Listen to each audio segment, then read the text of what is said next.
What's up everyone, how are you all? Today we are back with another blazing Naruto story. If you enjoy then please like, share and do comments. And also check the description to original creator of this beautiful creation.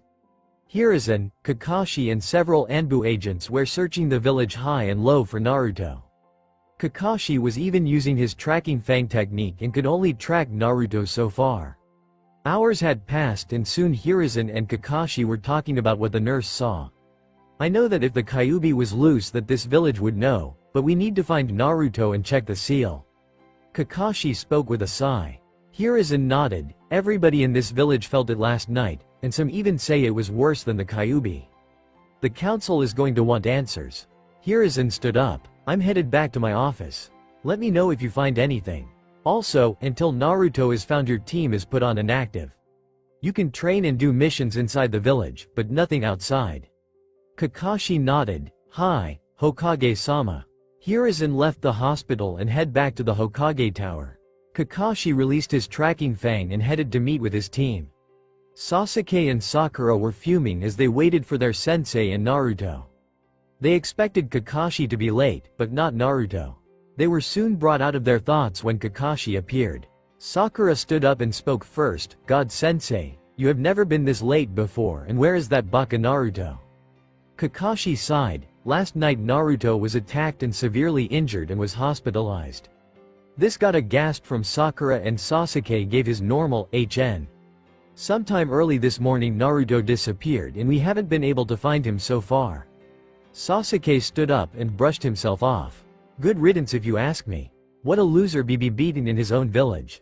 These words enraged Kakashi, not because he not only said it, but about his teammate.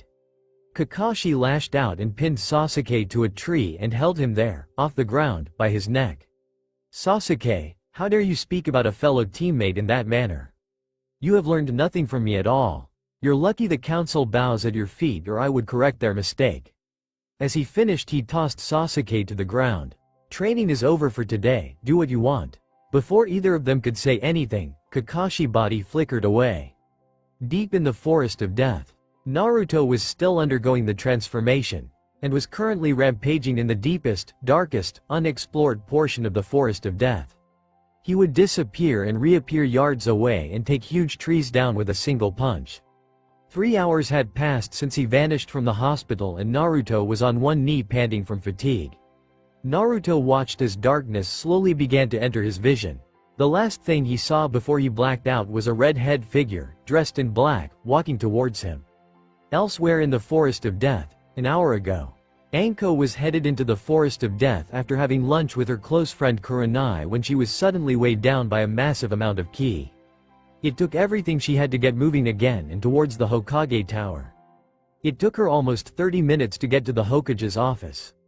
Hiruzen was sitting behind his desk going over every shred of information on Naruto when Anko busted through the front door. Anko, what is the meaning of this? Hiruzen slammed his hand on his desk. He really didn't have time for her usual excuses. Anko was panting but was able to speak. Forgive me Hokage-sama, but there is something in the forest of death. Hiruzen raised an eyebrow. Anything could be in there, Anko. What makes this special? Anko took a deep breath. It was stronger than the Kyuubi. Hiruzen immediately flared his ki and not even a second later 6 Anbu agents were there. Hawk, I want a team put together and search the forest of death. He took a deep breath. Proceed with extreme caution. Hawk nodded. Hi, Hokage-sama. -8 hours later. Late in the evening. Hiruzen was standing in his office looking out over the village. He couldn't help but feel slight anger at his village for how they treated Naruto over the years, the boy who he had come to see as a grandson. Before he could think on things any further however, Hawk entered via body flicker. Hawk bowed down on one knee. Hokage-sama, I have my report. Hiruzen turned to the kneeling Anbu. Proceed. We searched the grounds of the forest of death and came across a clearing that was recently created. It looked as if a battle had taken place, but there was no sign of who or what created the clearing or one Naruto Uzumaki. Hawk finished. Hiruzen sighed. Thank you Hawk, you're dismissed. At midnight Hiruzen halted the search for Naruto and labeled him as missing in action on the active ninja roster. The next morning Hiruzen called Kakashi into his office. For once Kakashi was on time.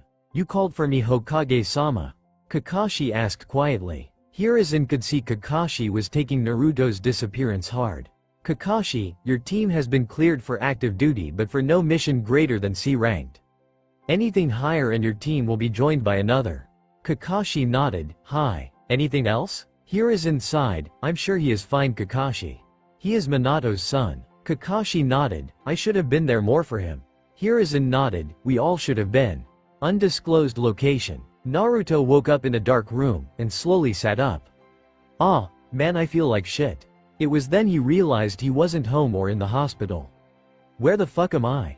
Naruto jumped when he heard a voice speak from the shadows. You are in the home of the Blood Wolf clan, under what used to be Whirlpool country. Naruto was confused now. Blood Wolf clan? Whirlpool? What is going on? The man let out an almost dark laugh. Your confusion is understandable, but I will teach you all you will need to know and more. Naruto stood up shakily. Okay, now for the million Ryu question. Who are you? The man let out another chuckle and stepped into the light. Naruto couldn't believe what he saw. The man looked almost identical to the fourth Hokage except he had red hair. My name is Roshin Uzumaki. At this Naruto jumped up. Wait, you have the same last name I do. The man, now identified as Roshin, got a serious look on his face. Yes, Naruto. I am your grandfather. Naruto was too dumbstruck to speak. Roshin walked up to him and sat him back down on the bed. Naruto, I am the father of your mother, Kushina Uzumaki, also known as the Red Death. When Whirlpool fell during the Third Ninja War, I sent my only daughter to Konoha. She had been granted citizenship. Roshin took another deep breath and gave Naruto a moment to absorb the information. After the war ended, I learned that Kushina had become a ninja for Konoha. I kept tabs on your mother and years later she was married to Minato Namikaze. At this Naruto freaked. My father was the fourth. Naruto became saddened when he thought about the fact that his own father sealed the Kyuubi into him. Roshin nodded sadly and calmed him back down. I couldn't have been happier for her. But then the Kyuubi attacked and I learned she and Minato died. I didn't even know you existed until 2 years ago when I sneaked, I know I make a funny, into the village and pulled some files. Naruto just listened and pondered on if his parents actually loved him or not. Roshin continued, once I learned about you I also found the scrolls your parents left to you, but were taken by a man named Danzo. He placed 4 scrolls in front of Naruto. The first 2 I know are letters from your parents. The other 2 I haven't a clue. He watched as Naruto studied the scrolls and smiled. When you finish reading those, join me in the main hall. Just leave this room and follow the hallway to the far end, you'll find it. Roshin stood and left the room. Naruto sat alone for a while before finally picking up the first scroll.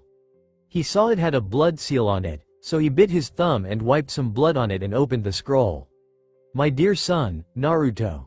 If you are reading this, then you probably already know that I am your father, Minato Namikaze, Konoha's Yellow Flash and the 4th Hokage. As I am writing this, the Kyuubi is nearly at our front gate, so I will have to make this short. In the other scroll from me is your inheritance. It includes my jutsu, the account information that has enough money for you to live comfortable, a map that will lead you to the Namikaze family compound. Please know, Naruto, as Hokage, I could not ask someone else to sacrifice their child to house the Kyuubi, if I wasn't willing to make the same sacrifice. I chose you because you are my son and I know that you have the strength to keep the Kyuubi at bay. I know you might have mixed feeling about me, and just know that your mother and I love you very much. Make us proud, son. Minato Namikaze, 4th Hokage. P.S. If you see your godfather, Jiraiya, yes of the Sannin, and kick him in the balls, and tell him that I knew he would drop the ball, but I forgive him. Naruto closed the scroll back up as tears ran down his face. His father was the 4th Hokage, and he loved him. That was more than Naruto had ever hoped for, but there was still at least one more thing to read. As he wiped his blood on the second scroll and opened it, he could see dark spots on the paper that were created by tears when it was written. Dear Naruto, my darling son, I am sorry I won't be there for you as you grow, but it is close to my time and I wanted to say a few things. I have never been good with words and all that sappy crap, but know that I love you with all my heart. I can't write down how happy it made me when I held you in my arms. My baby Naruto, but I am sure by now, if you are reading this, you're all grown up. Couple of tear drops. Your father is the 4th Hokage, Minato Namikaze, the yellow flash of Konoha, and he married me, Kushina Uzumaki, the red death of Konoha. There are so many things I wish to tell you but I am getting weak. Kami, life is a bitch. Teardrops. Know that I love you baby and will be looking down, so be a good boy and kick some ass. Oh, and my scroll won't contain much as I didn't have many things but you will surely find them useful. Kushina Uzumaki, Konoha's red death. P.S. If you ever see that retarded godfather of yours, Jiraiya of the Sannin, kick his ass and rip his balls off. I know he didn't do his job. After reading his mother's letter, Naruto cried. For the first time since he was 5 years old, he cried. Both of his parents loved him and they didn't want him to be alone. His tears though were of happiness. Naruto sat in bed for a while just thinking about his parents before he finally got to the other 2 scrolls. As he grabbed the 3rd scroll that also belonged to his mother. When he unsealed its contents he found a katana. The blade as black as night and the blade sharp as a razor with the teeth on the back side with the points aiming pointed toward the hilt. The black katana from Vampire Knight that the school headmaster used. The other thing was some stories of his mother's adventures and there was also a design for new ninja armor. Naruto then picked up his father's scroll and opened it. Inside was several scrolls with Minato's jutsu, trench coat, and even his father's old forehead protector on a black band. Naruto gently ran his hand over all the items he received. He then stood up and stored them all into one scroll and putting it into his pocket before heading to the main hall. Naruto entered the main hall, but it was more like a giant training room. Naruto's walk slowed as he slowly looked at the massiveness of the room and all the training equipment placed throughout the room. It was about the size of Training Ground 7. Whoa, wow, this place is awesome. A chuckle broke Naruto from his searching. I'm glad you like it. Roshin walked up to Naruto. Now there is something I want to talk to you about. Naruto nodded. Okay, what is it Gramps? Roshin laughed and smiled at the nickname. Well, you have 2 choices. Which are? Naruto asked without patience. You can return to Konoha and pick up where you left off, or you can train here and return in 2.5 years. Roshin spoke seriously. Naruto tapped his chin. What kind of training? This made Roshin smirk. The kind of training that will make you a serious ninja that will. Oh, how would your mom say this? Kick ass. You will also learn clan techniques that I never had a chance to teach your mother. Also, since you absorbed the Kyuubi's chakra, giving you pretty much limitless chakra and beyond cage level stamina, it activated our clan bloodline as well. Naruto gasped. I have a bloodline limit? Roshin nodded. Our clan's bloodline in an one-time thing. I should say yours is partially activated. It will only fully awaken when your training is complete in the ritual. The bloodline makes you more animalistic. You gain strength, speed and increased senses. You gain one other thing, but I cannot tell you anymore. After hearing this Naruto's mind was made up. I'll do it. When Roshin heard Naruto agree, he gave a large smirk. 2.5 years had passed since Naruto met his grandfather and began his training. Over the course of his training he has been beat up one side and down the other, literally. We now pick up with our hero. Naruto jumped back as Roshin slashed his sword at him. Naruto countered and met Roshin blade for blade. They jumped back from each other and started attacking each other again. Naruto was grinning as they fought, until he was hit from behind. Naruto tumbled to the cold tile floor but was quickly back to his feet as Roshin brought his katana down where he was just at. As Naruto stood he saw a wolf land next to Roshin. What the hell Gramps? Roshin laughed. You have to remember Naruto, not all your enemies will be fighting alone. Nor will their partner be another ninja. Like fighting the Inuzuka clan. Remember, don't become too focused on just your enemy. There will be other things happening at the same time. Naruto nodded, but who is he? Naruto then heard a voice, but didn't know who said it. I like this kid already. He identified me as a who, not a what. Naruto looked around the room. Who said that? The oversized wolf stepped forward. Okay, maybe I spoke too soon. I am the one speaking pup. My name is Kinshin. Naruto put his katana back in its sheath on his back. It's a pleasure to meet you Kinshin. Kinshin gave a grin. The pleasure is mine Uzumaki-san. Great things I expect from you. Before Naruto could ask what he meant, Kinshin left the room. Roshin slowly walked up to Naruto. I also had him step into this match for the fact that even with your weights on I was having trouble keeping up with you. Roshan smiled. Naruto, there is nothing left for me to teach you. You have completed the Blood Clan training and have surpassed your teacher by leaps and bounds. Understand that you still have a lot of untapped potential that you must access on your own. Naruto nodded and hugged Roshan. Thanks for everything, Gramps. Roshan laughed. Just doing my family duty, and now it is your turn to carry our legacy. Roshan placed his hands on Naruto's shoulders. There is just one last thing we must do. Naruto looked up at his grandfather. What's that? Roshan had a glint in his eye. The ritual to signify the completion of your training. Naruto nodded. 4 hours later, Naruto was now sitting in the center of the Great Hall, and the lights were dimmed down, only lit by torches. Slowly Roshan walked into the light.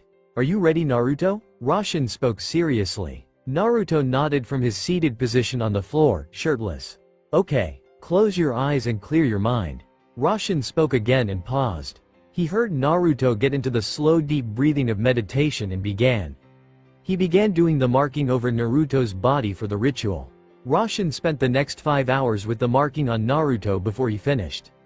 When he finished, he placed his hand on Naruto's back, between his shoulder blades, and began to channel chakra into the markings, and Naruto vanished. Naruto opened his eyes and found himself in a forest clearing.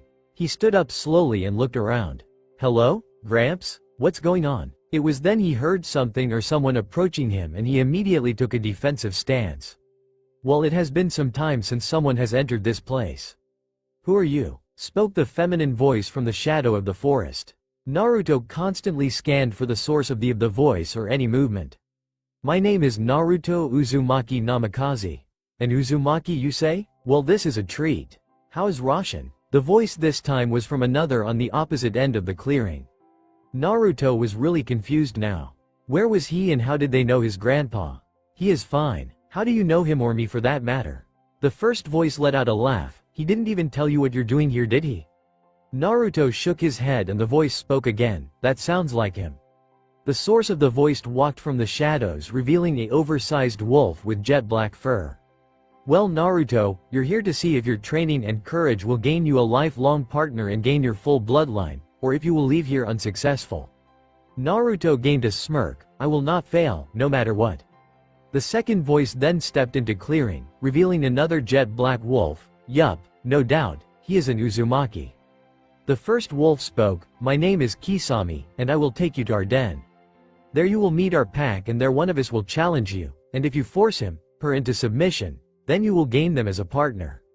But if you fail, well, you get the point. As Kisame led Naruto through the forest, the second wolf walked up next to him. You have to forgive Kisame. My mate can be a bit blunt. What was that, Brock? Kisame looked over her shoulder with a death glare. Nothing, hun, nothing at all. Brock answered back and Naruto's sweat dropped. Naruto followed Kisame for about an hour before they finally stopped at a cave. Kisame turned and looked over at Naruto. Here we are, our home. Follow closely until we get to the Great Hall. Naruto nodded and followed right behind Kisame and Brock into the cave. As they traveled in, Naruto could see some other wolves on cave-side perches and could hear others growling at him. What's up with them? Brock gives out a slight chuckling howl. Well, you could say there are some in our pack who do not like or trust outsiders. They have been known to attack them. As soon as Brock spoke these words, Naruto was attacked from behind. Naruto was thrown to the ground as the wolf that attacked him pounced. Naruto was able to roll on his back and punch the mid-air wolf in the chest and sent him flying back. Kisame jumped between the two. Sig back down. The one identified as Sig growled, how dare you bring an outsider into our home? He cannot be trusted. Kisame growled back, he is under our protection. If you attack us you will start a conflict that you cannot win. Sig then turned his flank to Kisame. Very well, but I will bring this up at the next meeting. Kisame then turned as they continued further into the cave.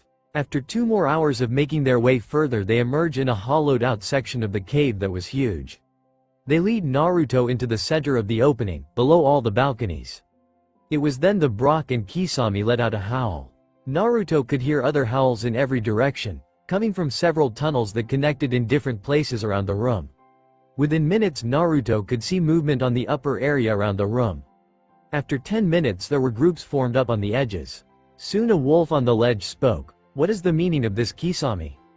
Kisame faced the one who spoke. I have called you here because the time has come for us to complete the ritual as our ancestors promised the Blood Clan. The wolf she was speaking to snorted, only you would cling to such a pact made so long ago. Kisame growled, if you had any ounce of honor, then you would keep it as well.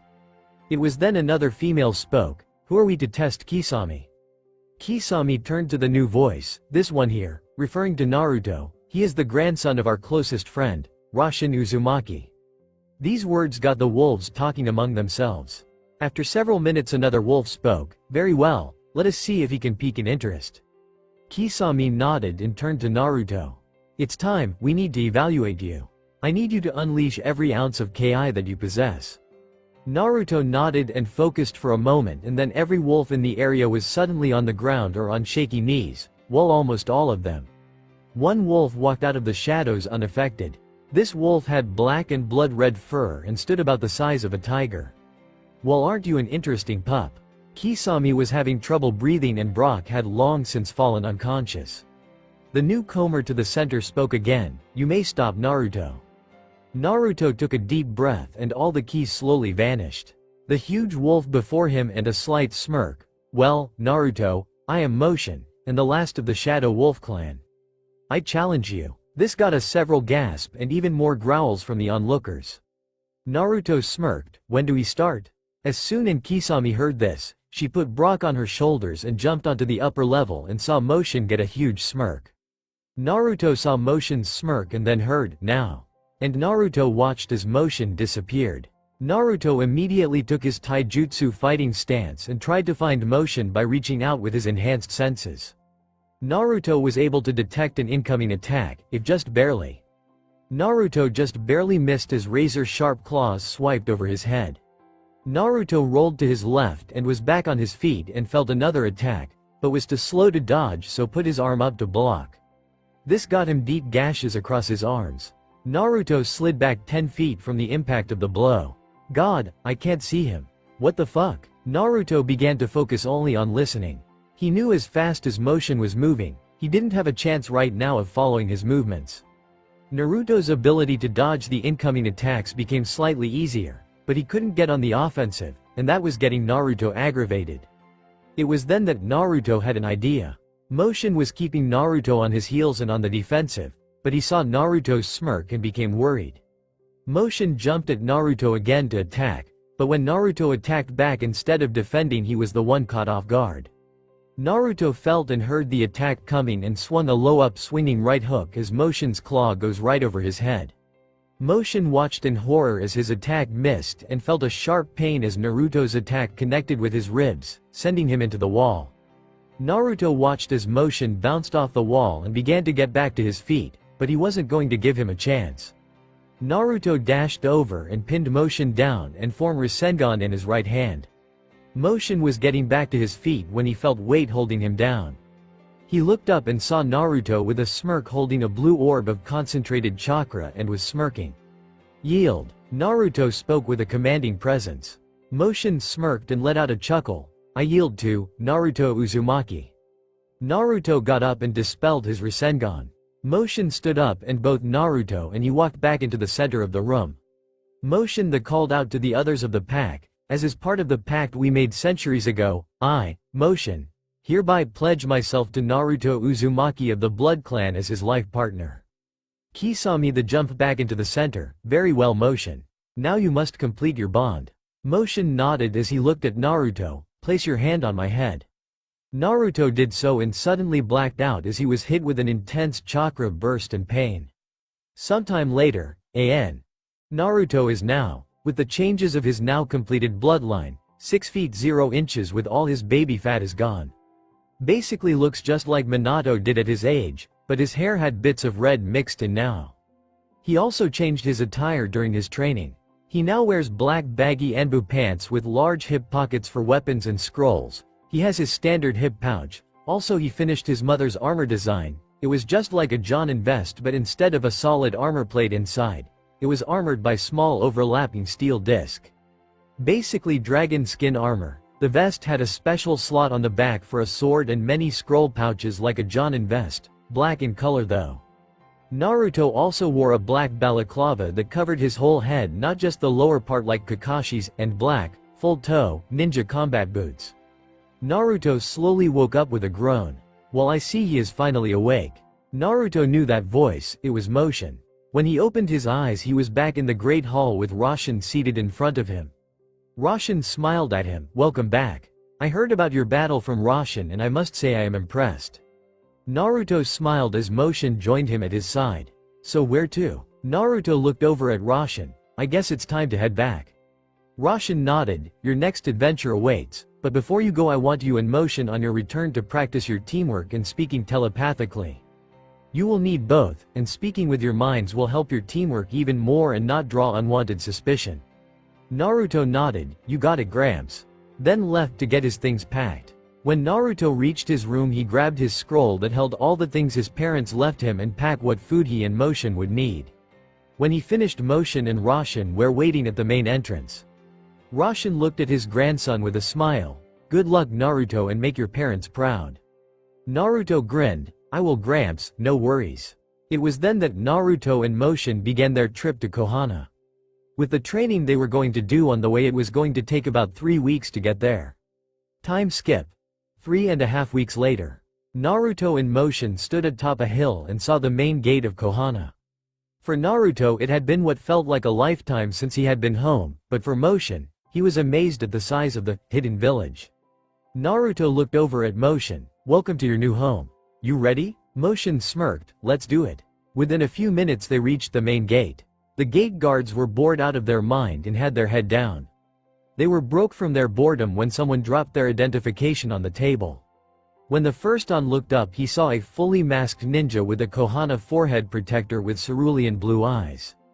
The second guard looked at the identification and was speechless. It read, Naruto Uzumaki. He then passed it to his partner. The first guard looked at the ID and flipped. "Show us your face." Naruto smirked behind his mask and pulled off his mask. "Hey guys, long time no see." "Naruto." Both guards exclaimed at the same time. Guard 1 recovered first. "Where the hell have you been?" Naruto chuckled and scratched his head. "Well, I've been training." Both guards' sweat dropped, but then noticed the huge wolf behind Naruto. "Naruto, don't look now, but there is a huge wolf behind you." Naruto laughed. "Calm down guys." Naruto turned to Motion. "This is Motion, my wolf partner." Both guards' mouth fell open, and the second one spoke next. "Naruto, you need to go see the Hokage. He thought you were kidnapped or something." Naruto's face turned serious. "Thanks guys." He put his mask back on the Motion for Motion to follow as they sprinted across the rooftops toward the Hokage tower.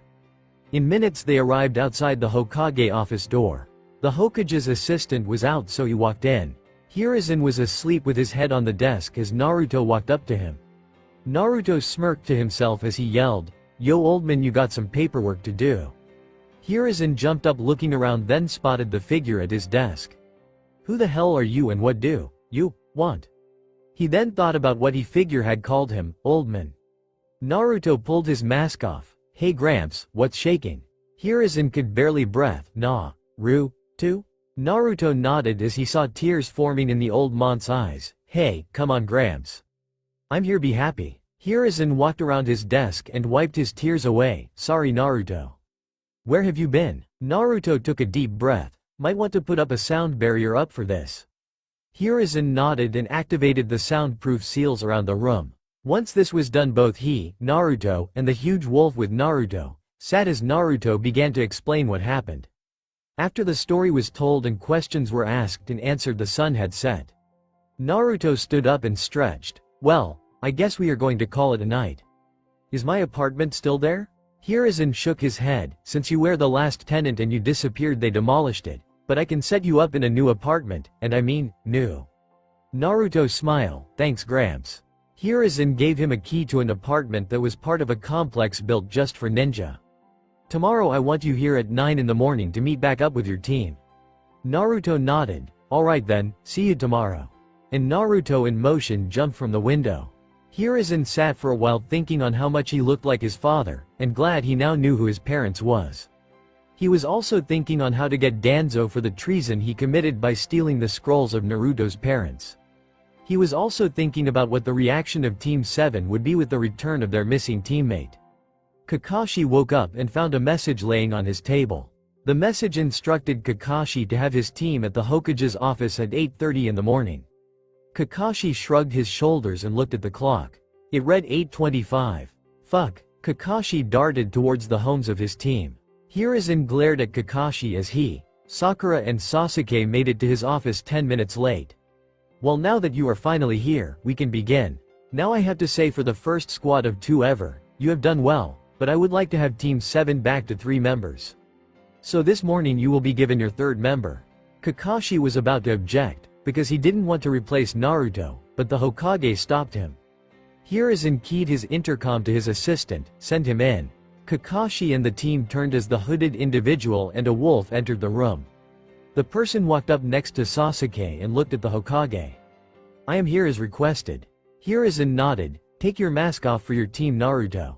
Kakashi and the rest of Team 7's eyes got a big around as dinner plates when the Hokage identified the person as Naruto and saw his face.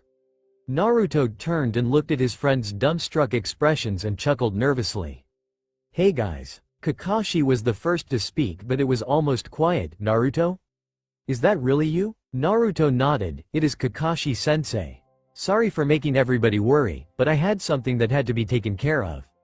After several minutes of question asking, many of which Naruto didn't answer, and Sasuke glaring at Naruto, the Hokage spoke. Kakashi, I want you to take your team and get them back up to speed with their teamwork. Then report back to me in the morning for the Jonin-sensei meeting. Kakashi nodded, hi, Hokage-sama. Kakashi then turned to his full team. Meet me at Training Ground 7 in 2 hours. Naruto and Sakura nodded, while Sasuke gave his usual grunt. Sasuke and Sakura were walking to the door and turned to see if Naruto was coming as they watched him and his wolf jump out the window. They then continued down and out the main door and Naruto was waiting for them. Hey guys. For the next 2 hours Naruto asked about all the things they had been doing while he was away. When they reached the training ground, Kakashi was already there, for once. Okay team, we are going to do the bell test all over again, but this time, I will be going all out. You know what you have to do, but let's see if you can do it. Naruto used his telepathic link to explain to Motion what the test was for. Over the next 4 hours Naruto, Sakura and Motion went at Kakashi from all angles and tactics. Sasuke refused to help, saying he didn't need anybody's help to do this. Kakashi hadn't seen Sasuke act like this since before Naruto disappeared. While Naruto was attacking with Motion, Motion asked a question, why are you holding back? Naruto smirked, knowing that with all the training they did, he would notice. This is about teamwork, not showing up.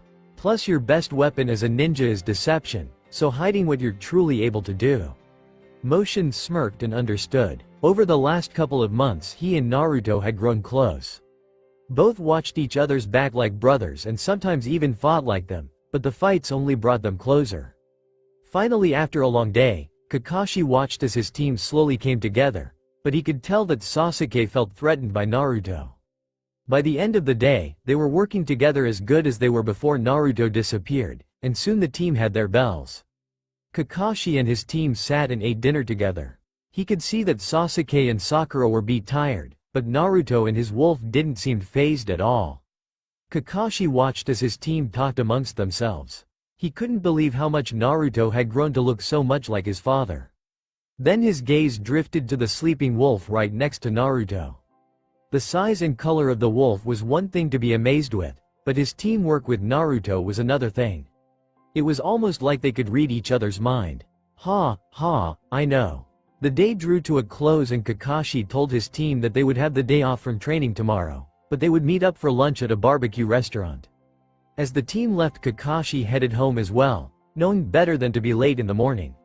The next morning Kakashi met with the Hokage and the other Jonin senseis. Here is an look at the 3 genin teachers, Kakashi, Kurenai, and Asuma. I have called you in here today because, as you know, the Chunin exams have come back to Konoha and I want to know if you clear your team to enter or not. Kurenai, we will start with you. Kurenai nodded. I am Kurenai Yuhi, Jonin sensei of Kiba Inuzuka, Shino Aburame and Hinata Hyuga. I approve of them entering the Chunin exams. Hiruzen nodded and turned to his son. What of your team, Asuma? I, Asuma Sarutobi, Jonin sensei of Shikamaru Nara, Ino Yamanaka and Choji, approve of them attending the Chunin exams. Hiruzen nodded once again. Kakashi? Kakashi nodded. I, Kakashi Hitaki, Jonin sensei of Sakura Haruno, Sasuke Uchiha and Naruto Uzumaki, approve. Hiruzen nodded with a smile. Very well, here are the applications for the exam for your students. Remember, if one refuses, then the other cannot compete either. All three nodded and departed to meet with their respective teams. Kakashi met his team for lunch and revealed what had happened. As you probably heard, we are hosting the Chunin exams this year, and I have told the Hokage that I think you're ready. Kakashi then pulled out the 3 applications. Here are the applications for the exam. Take them home and think if you're ready. If you think you are, fill them out and bring them to the exam room on the 3rd floor of the academy in 2 days. His students nodded and then the food arrived. Little talking was done during lunch and Naruto would eat a piece and then toss one to Motion. After dinner they all went home. Meanwhile in the Hall of Justice, not really. The following day, Naruto, with his mask on, and Motion were walking through town when they heard a yell. They immediately dashed to the area and found some unknown kid holding Konohamaru up by his scarf. Hey, put him down. The painted face kid looked at him. And if I don't? Naruto cracked his neck and knuckles, then I guess we will have to make you. The painted face gave him a weird look. It was then that Motion landed beside Naruto with his haunches raised, teeth bared, and growling. Yes, Naruto spoke with a smirk behind his mask. The painted face kid was at that point a little intimidated. Hey, I don't want any trouble. He then placed Konohamaru down. Konohamaru darted away as Naruto walked up to the individual. Who are you and why are you here? The individual in question answered. My name is Kankuro and I'm here for the Chunin exams from Suna. Naruto was about to ask another question when he heard a female voice call out, please forgive my brother. He can be a bit of an idiot sometimes. Naruto looked the blonde-haired girl over and she was quite pleasing to look at. It's fine, but he should know that any fighting outside the exam is prohibited and doing so will result in expulsion. Kankuro gulped as his sister walked up, but began sweating when he heard another voice. Let's go brother before you embarrass us further. Naruto looked at the red-headed boy with a gourd on his back. And you would be. The boy looked at Naruto with a cold glare. My name is Gaara of the Sand and who are you? Naruto felt a chill. My name is Naruto Uzumaki. Gaara nodded. I will look forward to making you bleed Uzumaki. Naruto just stood there as the 3 siblings walked off. After a few moments they looked over at Motion. I got a bad feeling from that guy. Motion nodded, so did I. He is going to be trouble. Naruto nodded in agreement as they continued through town. Naruto saw a weapon shop and walked in. As he did, the man behind the counter yelled at him. Hey, no pets allowed. Naruto glared daggers at the man. He isn't a pet. He is my partner, just like the Inuzuka. The man immediately backed down. Oh, sorry about that. Please come in and tell me what you need. Naruto walked up to the counter and pulled out a list. Here is a list of everything I need. The list was 2 whole orders of kunai, shuriken, exploding tags, storage scrolls, blank scrolls, ninja wire, smoke bombs, tear gas bombs, and blade weapon care and repair kit. The man looked over the list and the lower he got the more dollar signs they appeared in his eyes. He quickly got all the things Naruto wanted and watched as Naruto paid and stored everything into one storage scroll. Naruto put the scroll away. Thanks for your help. The man nodded. Anytime. Come back if you need anything else. Naruto headed back to his apartment to organize all his gear. He put a standard amount of kunai and shuriken, both types of bombs and exploding tags, into his hip pouch. He then organized everything else into its own scroll and put in a pouch and put some extra weapons in his hip pockets. After he finished, he and Motion sat around the apartment and had a good dinner and talked about tomorrow. Naruto smiled slightly. I'm really looking forward to tomorrow. We will have our chance to show everyone a little bit of what we can do. Motion yawned. So am I. But I'm still worried about that Gaara kid and his brother and sister. Something doesn't seem right about them. Naruto nodded in agreement as he yawned as well. Yeah, but we can't do anything until they make a move. Until then, we have to wait. Motion understood and nodded as such. We better get some sleep. I have a feeling we'll need it. Naruto let out another yawn and nodded as he got up and both headed to bed. Naruto slept at the head of the bed and Motion had the foot of the bed. Following morning, Naruto woke up early the next morning and got dressed. He was getting ready to leave the bedroom when he heard Motion snoring. Naruto smirked as he quietly walked over to Motion with a glass of ice water in his hand. "Motion, time to wake up," he spoke in an almost whisper. Motion rolled around on the bed but didn't wake. This caused Naruto to get a huge, shit-eating grin on his face and then dumped the water on Motion. Motion jumped up as he was hit with painfully cold water and saw Naruto running away laughing. "I am going to kick your ass, Naruto." Naruto dashed from the house laughing, "You had to catch me first." Motion dashed after Naruto and chased him across rooftops, but because of Naruto's weights, Motion finally caught up and tackled Naruto. They tumbled across the roof of the hospital and slid to a stop laughing. Naruto started to get up only to be shoved back down by Motion. "Did I ever tell you you're an asshole?" Naruto laughed, "Actually yes. Did I ever tell you that you smell like wet dog right now?" Motion frowned as he stepped on Naruto's stomach and walked on him. They finally collected themselves and Naruto brushed the dust off his clothes as they headed to the academy. Naruto was the first to get to the academy, so he and Motion waited below tree outside. Naruto didn't have to wait long for Sakura and Sasuke to show up. Naruto jumped up and he and Motion walked over. Sakura and Sasuke saw Naruto with his mask on and his partner walk up. "You guys ready?" Naruto asked. Sakura nodded and Sasuke just grunted, and with that they went inside. When they got inside they went up to the second floor and saw two other students blocking a doorway that some believed to be the testing room. Naruto and the rest of the team just kept walking and went to the third floor where they were met by Kakashi. "Good you're all here," Kakashi said with a smile. Sakura looked at Kakashi. "Of course we are here, why?" Kakashi looked at his team, "Because if one of you chose not to compete then the entire team would be excluded." Sakura jumped, "Why didn't you tell us that?" Kakashi sighed, "If I would have told you, then you would have felt obligated to sign up so as to not let your team down. This way all of you made the decision for yourselves." Sakura sighed, but then joined her teammates as they entered the room. When they entered they saw over 100 other ninja from all over the elemental nations there to compete. Several of which were glaring at the newcomers. Soon the rest of the rookies of teams Asuma and Kurenai joined them. Ino was the first to speak. "Hey Forehead, I'm surprised you're here. I thought your team only had 2 members. Sakura fired back, "Shut it Ino pig, and we got a third teammate. He is right over there." As she motioned to Naruto leaning in the corner. Ino saw the masked man standing in the corner with a huge wolf beside him. "Who the hell is that?" Sakura smirked, "That would be Naruto." The entire rookie group went quiet and was staring at the masked figure. Shikamaru spoke first, just like Naruto to show back up for the Chunin exams. Troublesome. Shino was going to walk over to Naruto when his bugs told him otherwise. He couldn't understand it, but they were intimidated by Naruto. After a little scuffle between some sound ninja and Kabuto, a man stormed in followed by other ninja. "Sit down and shut up." He glared at the ninja that attacked Kabuto. "Pull something like that again and I'll throw you out of this exam myself." He then glanced around the room. "Okay, follow me and sit in your designated seats and we will begin phase 1. All the ninja in the room found their respective seats, but Motion had to sit at the side of the room, instead of next to Naruto, due to his size.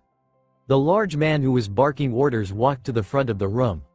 "Okay, now we will begin the written part of the exam. There is to be no cheating during the test. There are 10 questions, and each question you miss slashed 10 points from your score. So you all start with 100, but each time you're caught cheating, you lose 2 points. Get caught 5 times, and you and your team are done." The man smirked around the room. "You have 1 hour to finish, and at the end of the hour I will give you your last question. Begin." Naruto and the rest of the genin in the room flipped their test over and started. When Naruto glanced at the questions he began to sweat. "This is impossible. The questions are way beyond genin level."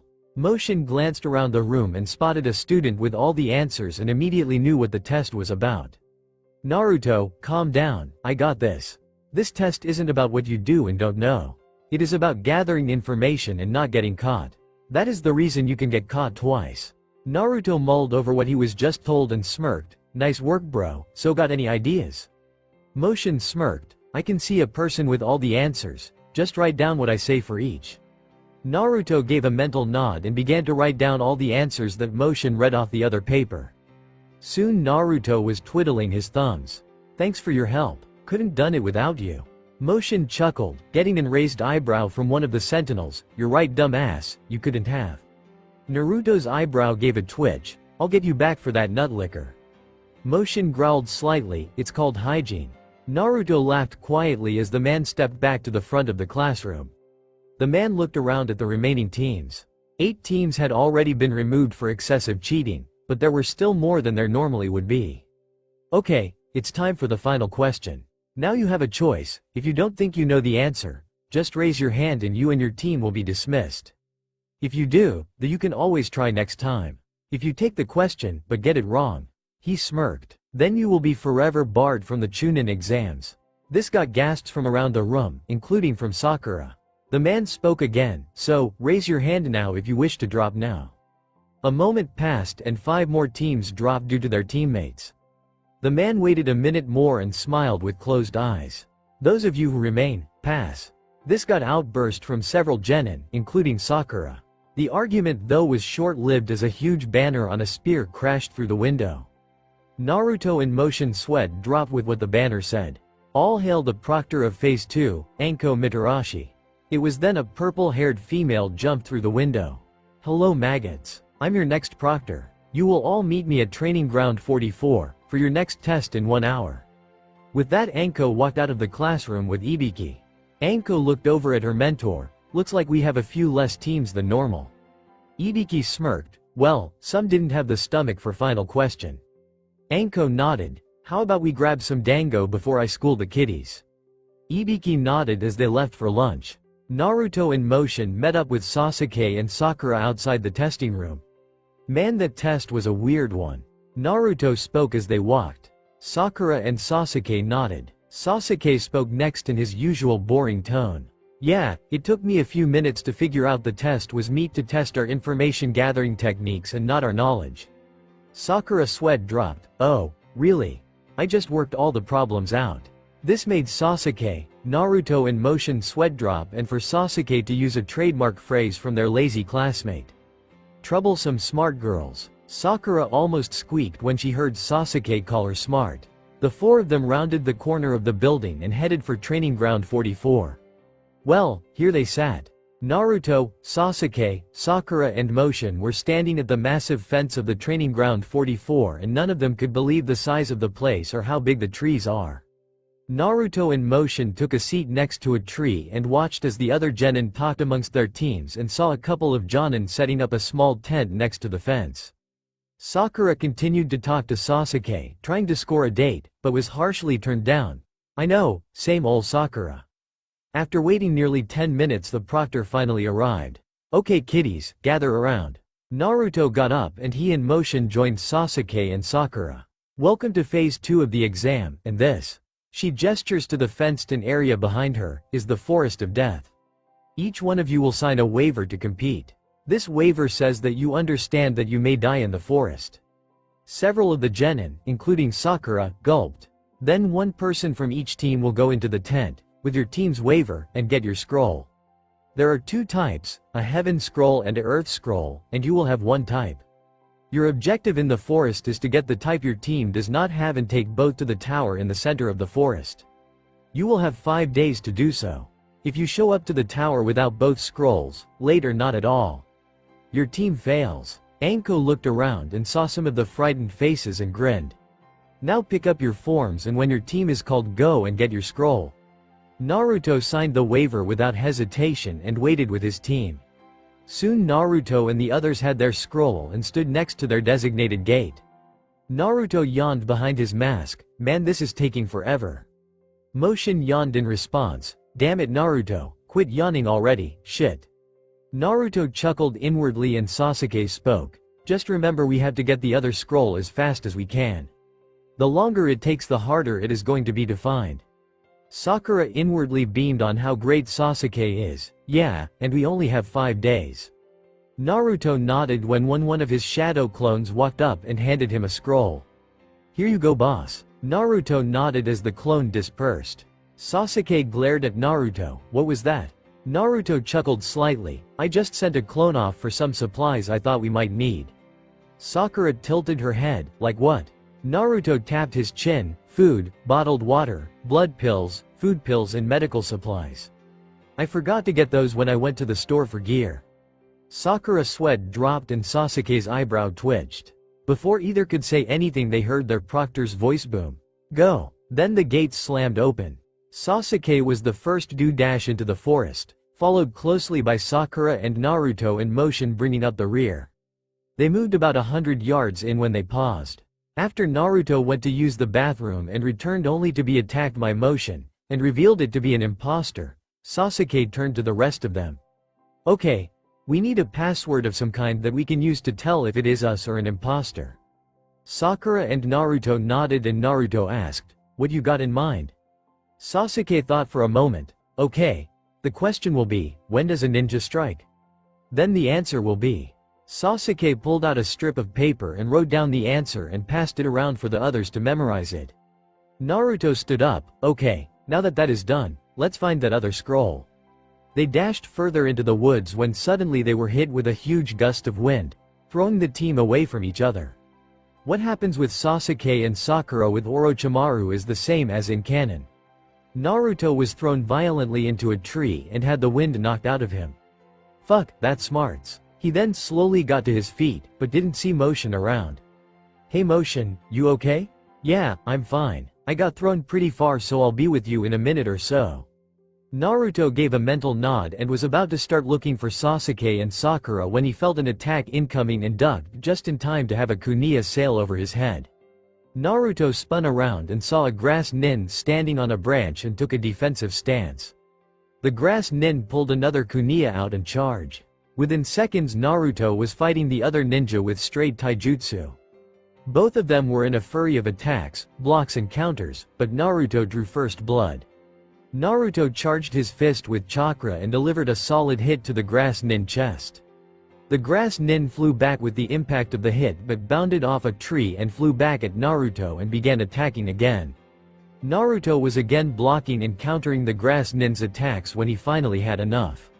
Playtime is over. Naruto then countered the grass nin's incoming attack, breaking his right forearm, followed up with a swift kick that dislocated his left knee and finally snapped the grass nin's neck. After the grass nin fell limply to the ground, Naruto searched the body, but didn't find a scroll.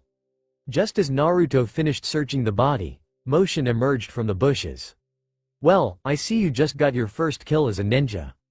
Congratulations. Naruto smirked. Yeah, let's just find the others. Together both Naruto and Motion darted into the woods after Sasuke and Sakura. From what Naruto could sense, both of them were moving together with another figure chasing them. When Naruto arrived, he could see another grass nin standing on top of a huge snake. It was then the ninja started moving towards Sasuke and Sakura. Naruto reached into his pouch and pulled 3 kunai and threw them directly in the path of the advancing ninja. Orochimaru was making his way towards Sasuke when 3 kunai caused him to stop suddenly. When he looked to see who threw them, he saw the hooded teammate of the other 2. Sasuke looked up at Naruto. You idiot, get out of here while you can. You don't stand a chance against her. Sasuke then looked at the grass nin. Look, here is our heaven scroll. Just take it and let us go. Leave us in peace. Sakura couldn't believe that Sasuke was trying to bribe their way out with the scroll they need. Orochimaru smirked. That is a wise choice. Naruto was pissed. What are you doing, Sasuke? Sasuke snapped. Shut up and stay out of it. Sasuke then pulled out the heaven scroll. Take it. He then tossed it. Naruto wasted no time when he saw Sasuke toss the scroll and dashed forward and caught it between the grass nin and Sasuke. When Sasuke tried to say something to Naruto about how stupid he was shut off by Naruto's right hook to his jaw, causing him to be sent flying to another tree. What the hell is your problem, loser? Motion watched from the branch of the tree that Naruto left from and could sense Naruto's anger and frustration. It is time, he thought to himself with a smirk. Naruto was breathing deep and quick. He couldn't explain what was happening, but his instincts seemed to thriving and pulled his mask off. I don't know who you are, but you're not Sasuke. Naruto spoke in a deeper than usual voice. Sasuke was still trying to recover from the hit he took. What are you talking about, you loser? It's me. Naruto shook his head. No, I refuse to believe that, even though you sound alike, look alike and act alike, that you're him. Sasuke is no coward. Sasuke watched with pure shock as, somehow, Naruto's looks became more feral. His canine teeth were more elongated, his hair was wilder and his eyes took on spots of red in the pupil. And even though there was no wind, his hair waved with his chakra. Needless to say, Naruto had never felt better in his life. He felt alive and more full of energy than ever and could see things more clearly. Motion smirked to himself. It seems his active bloodline just surfaced. This ought to be good. Naruto placed the heaven scroll into his pouch and turned to the grass nin on the opposite end of the branch from him. Orochimaru could feel the power radiating off the masked boy. Such power at his age, and he doesn't seem to be trying. This could become more difficult than I would like. He then pulled his sleeve up. No matter, I can just kill you and take the scroll. Naruto clenched his teeth. Just try it, bitch. Before Orochimaru could even bite his thumb, the boy was in his face, delivering a bone-crunching hit to his face, sending him flying. Orochimaru landed on another branch, but was amazed at the strength of the hit. He need to finish up now.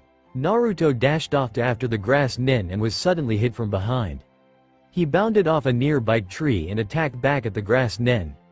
Orochimaru hoped that his mud clone would hold off the boy long enough. Within minutes he had slipped in behind Sasuke and extended his neck forward to place the curse seal on him.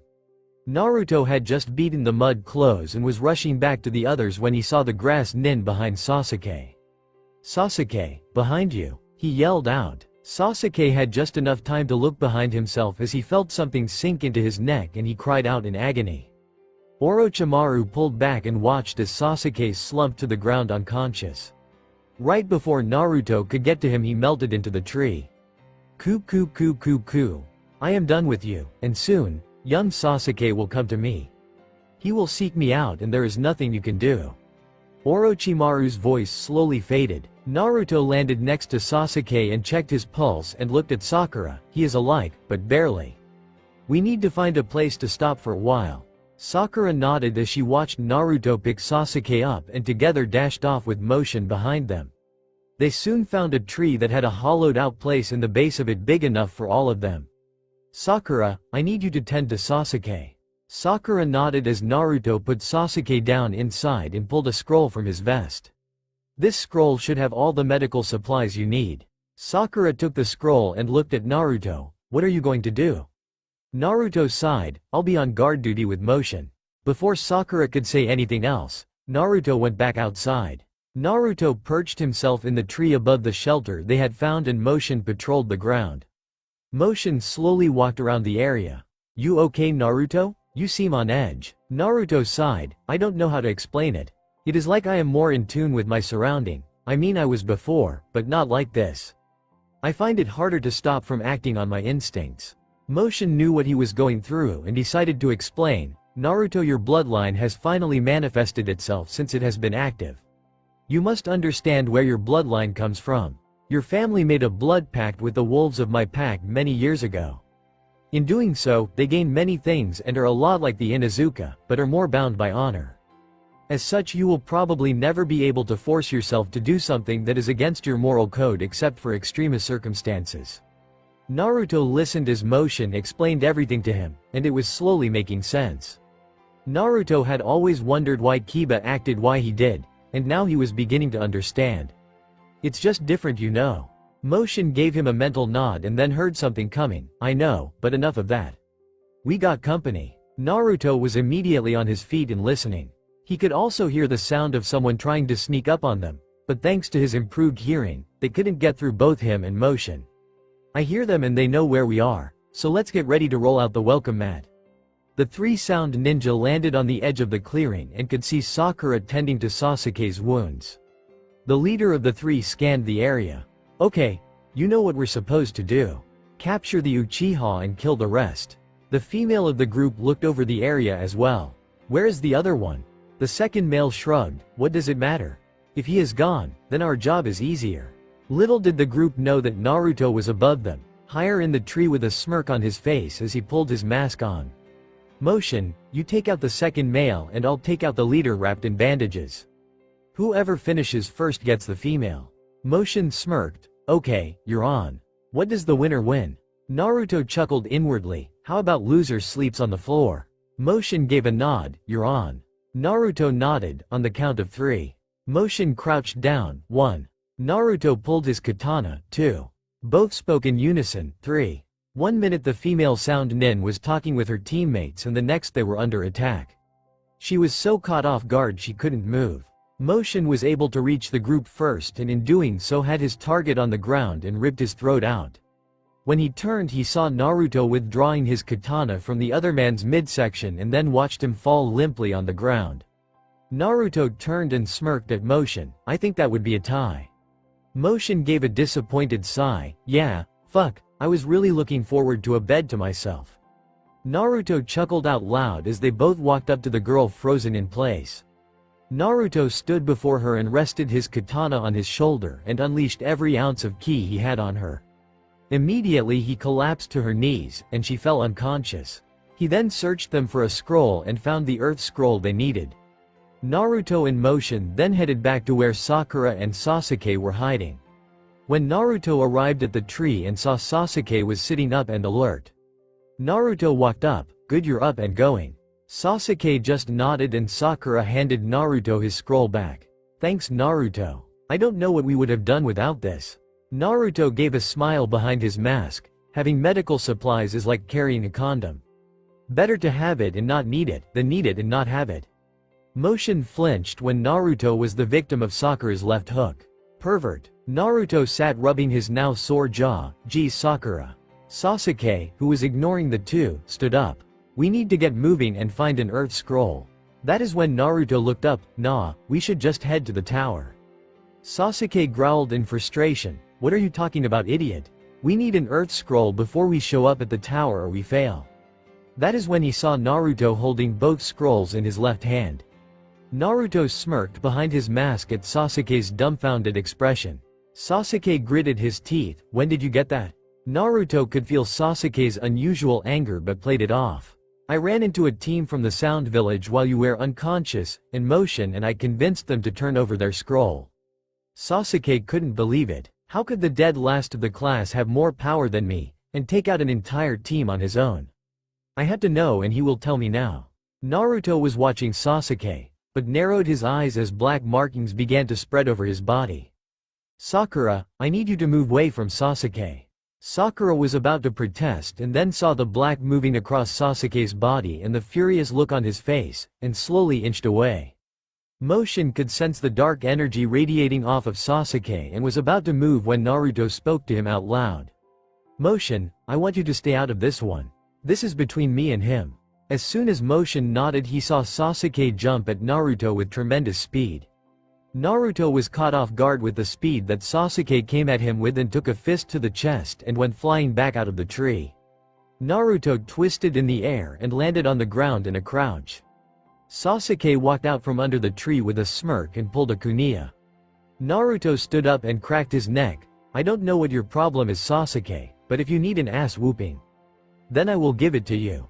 Sasuke's smirk turned into a scowl. How did you get so strong Naruto? No dead last of the class should be able to surpass me, much less take on a team alone. Naruto and Sasuke started walking in a wide circle in the clearing. Number 1, it's called training, which I neglected in the academy, and the teachers neglecting me didn't help either. Number 2, I wasn't alone. I had Motion backing me up. It doesn't matter. You shouldn't be stronger than me and now I am going to put you in your place. Sasuke snapped back. Naruto knew that in Sasuke's condition that he couldn't talk Sasuke down, but he didn't want to kill him either so, Naruto got in his usual taijutsu stance. Sasuke saw Naruto ready himself and charge. Sakura watched in horror as her two friends and teammates started fighting each other. For the first time ever she was actually scared of Sasuke. Sasuke twisted away from Naruto's punch and countered with a strike with his kunai and struck Naruto in the chest. Naruto winced as he felt the hit to his chest, but his vest saved him. Sasuke's pause after the hit gave Naruto an opening and gave him an elbow to the back of the head. Sasuke couldn't believe that his kunai didn't make it through Naruto's vest as he jumped up off the ground. Sasuke attacked again and kicked Naruto in the chest and sent him flying into a tree. He then went through several hand signs. Fire style. Dragon flower jutsu. Sasuke carpeted Naruto's position with 20 small fireballs that exploded on impact. Naruto couldn't believe that Sasuke was actually going as far to use jutsu on him. He knew he had to end this and fast. He was barely able to substitute away from the attack. As much as Naruto hated to do it, he had to do something. Naruto was watching Sasuke from a limb in a tree and was now gritting his teeth. Naruto drew his katana. Sasuke was looking around when suddenly Naruto appeared at the edge of the clearing. Sasuke didn't waste a second and dashed at Naruto. Naruto narrowed his eyes and raised his katana into the air. Earth Dragon style. Earth Fission Slam. Naruto then slammed his katana into the ground and a stream of earth shot at Sasuke. Sasuke watched in horror as a wall of earth came at him and slammed into him, sending him into a tree head first. Naruto rested his katana on his shoulder and watched Sasuke for his next move. Sasuke slowly got back to his feet. He was swaying back and forth, but refused to let the loser beat him. Sasuke brought his hands together and began going through hand signs. Naruto saw Sasuke going through hand signs and dashed forward.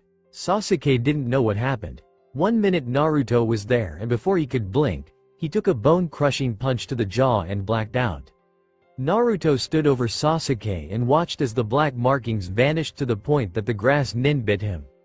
Naruto leaned down and lifted Sasuke to his shoulder after sheathing his katana. He then looked over at Sakura.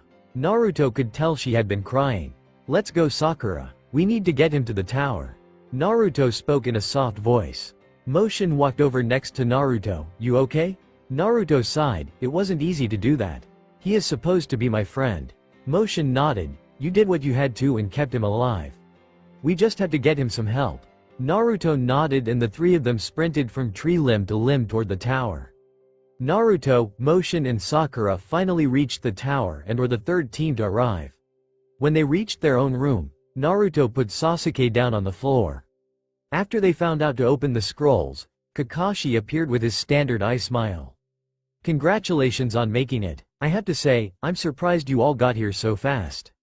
Kakashi was broke from his thoughts when he saw the look in Sakura's eyes.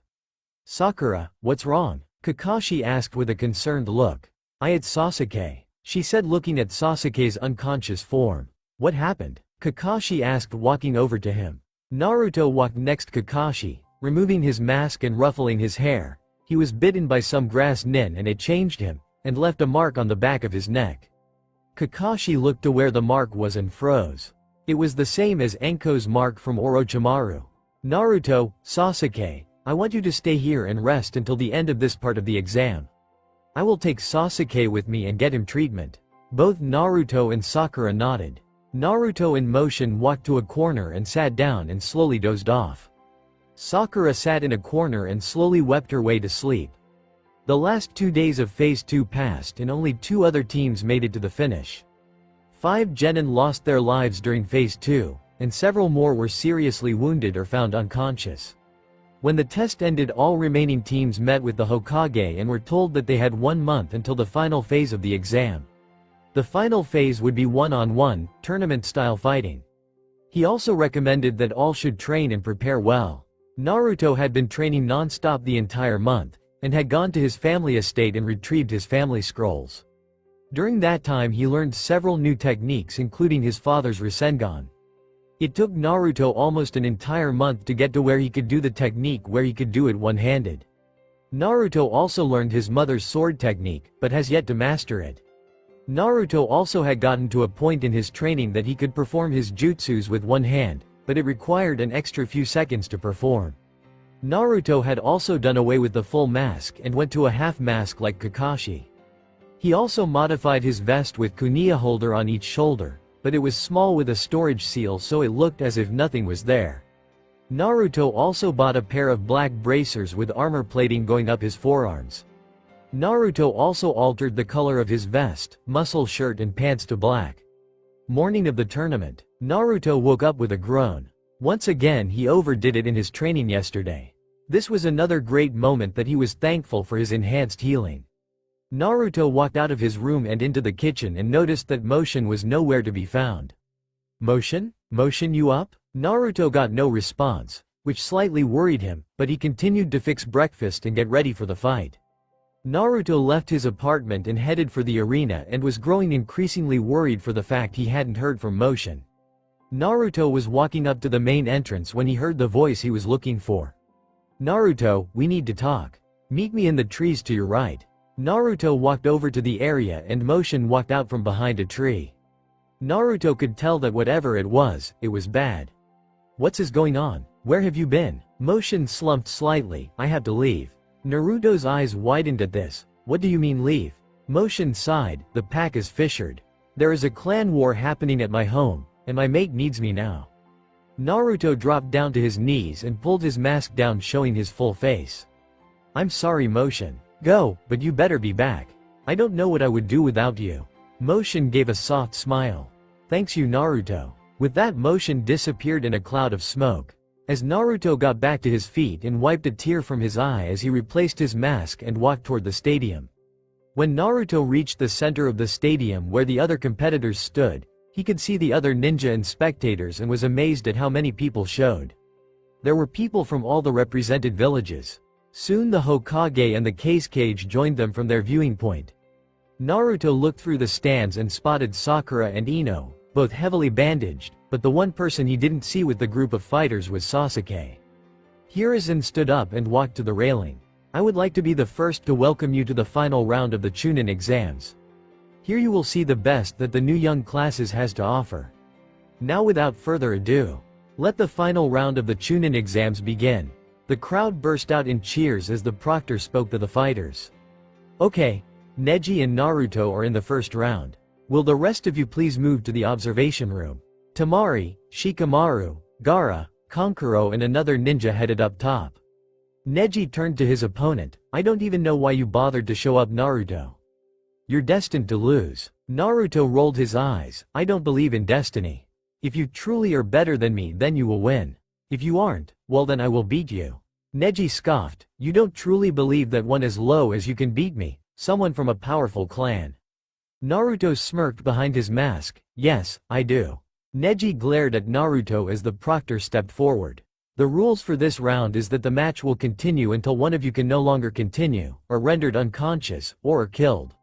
If I feel it needed, I will step in and stop the match. The proctor took a few steps back. Begin. Naruto immediately spun and reached to his shoulder and flung a kunai at Neji. Neji easily dodged the attack. Byakugan. Neji activated his bloodline and assumed his taijutsu fighting stance. Naruto flashed forward and struck at Neji with a closed fist. Neji was nearly caught off guard at Naruto's speed as was barely able to dodge the incoming attack. Neji immediately lashed out with his own flurry of attacks. Naruto was completely on defense as he dodged Neji's attacks as he came at him. He knew that he couldn't allow him to even graze him due to the effect of his family's chakra techniques. Naruto was constantly trying to find an opening to turn the table but couldn't find one. Neji was starting to get angry as he watched the clown dodge all of his attacks. He couldn't understand it. How could the dead last of the class after his be this good? Naruto could tell that Neji was getting angry and knew that would lead to a mistake, but Naruto, while thinking this, lost his focus and was struck in the shoulder.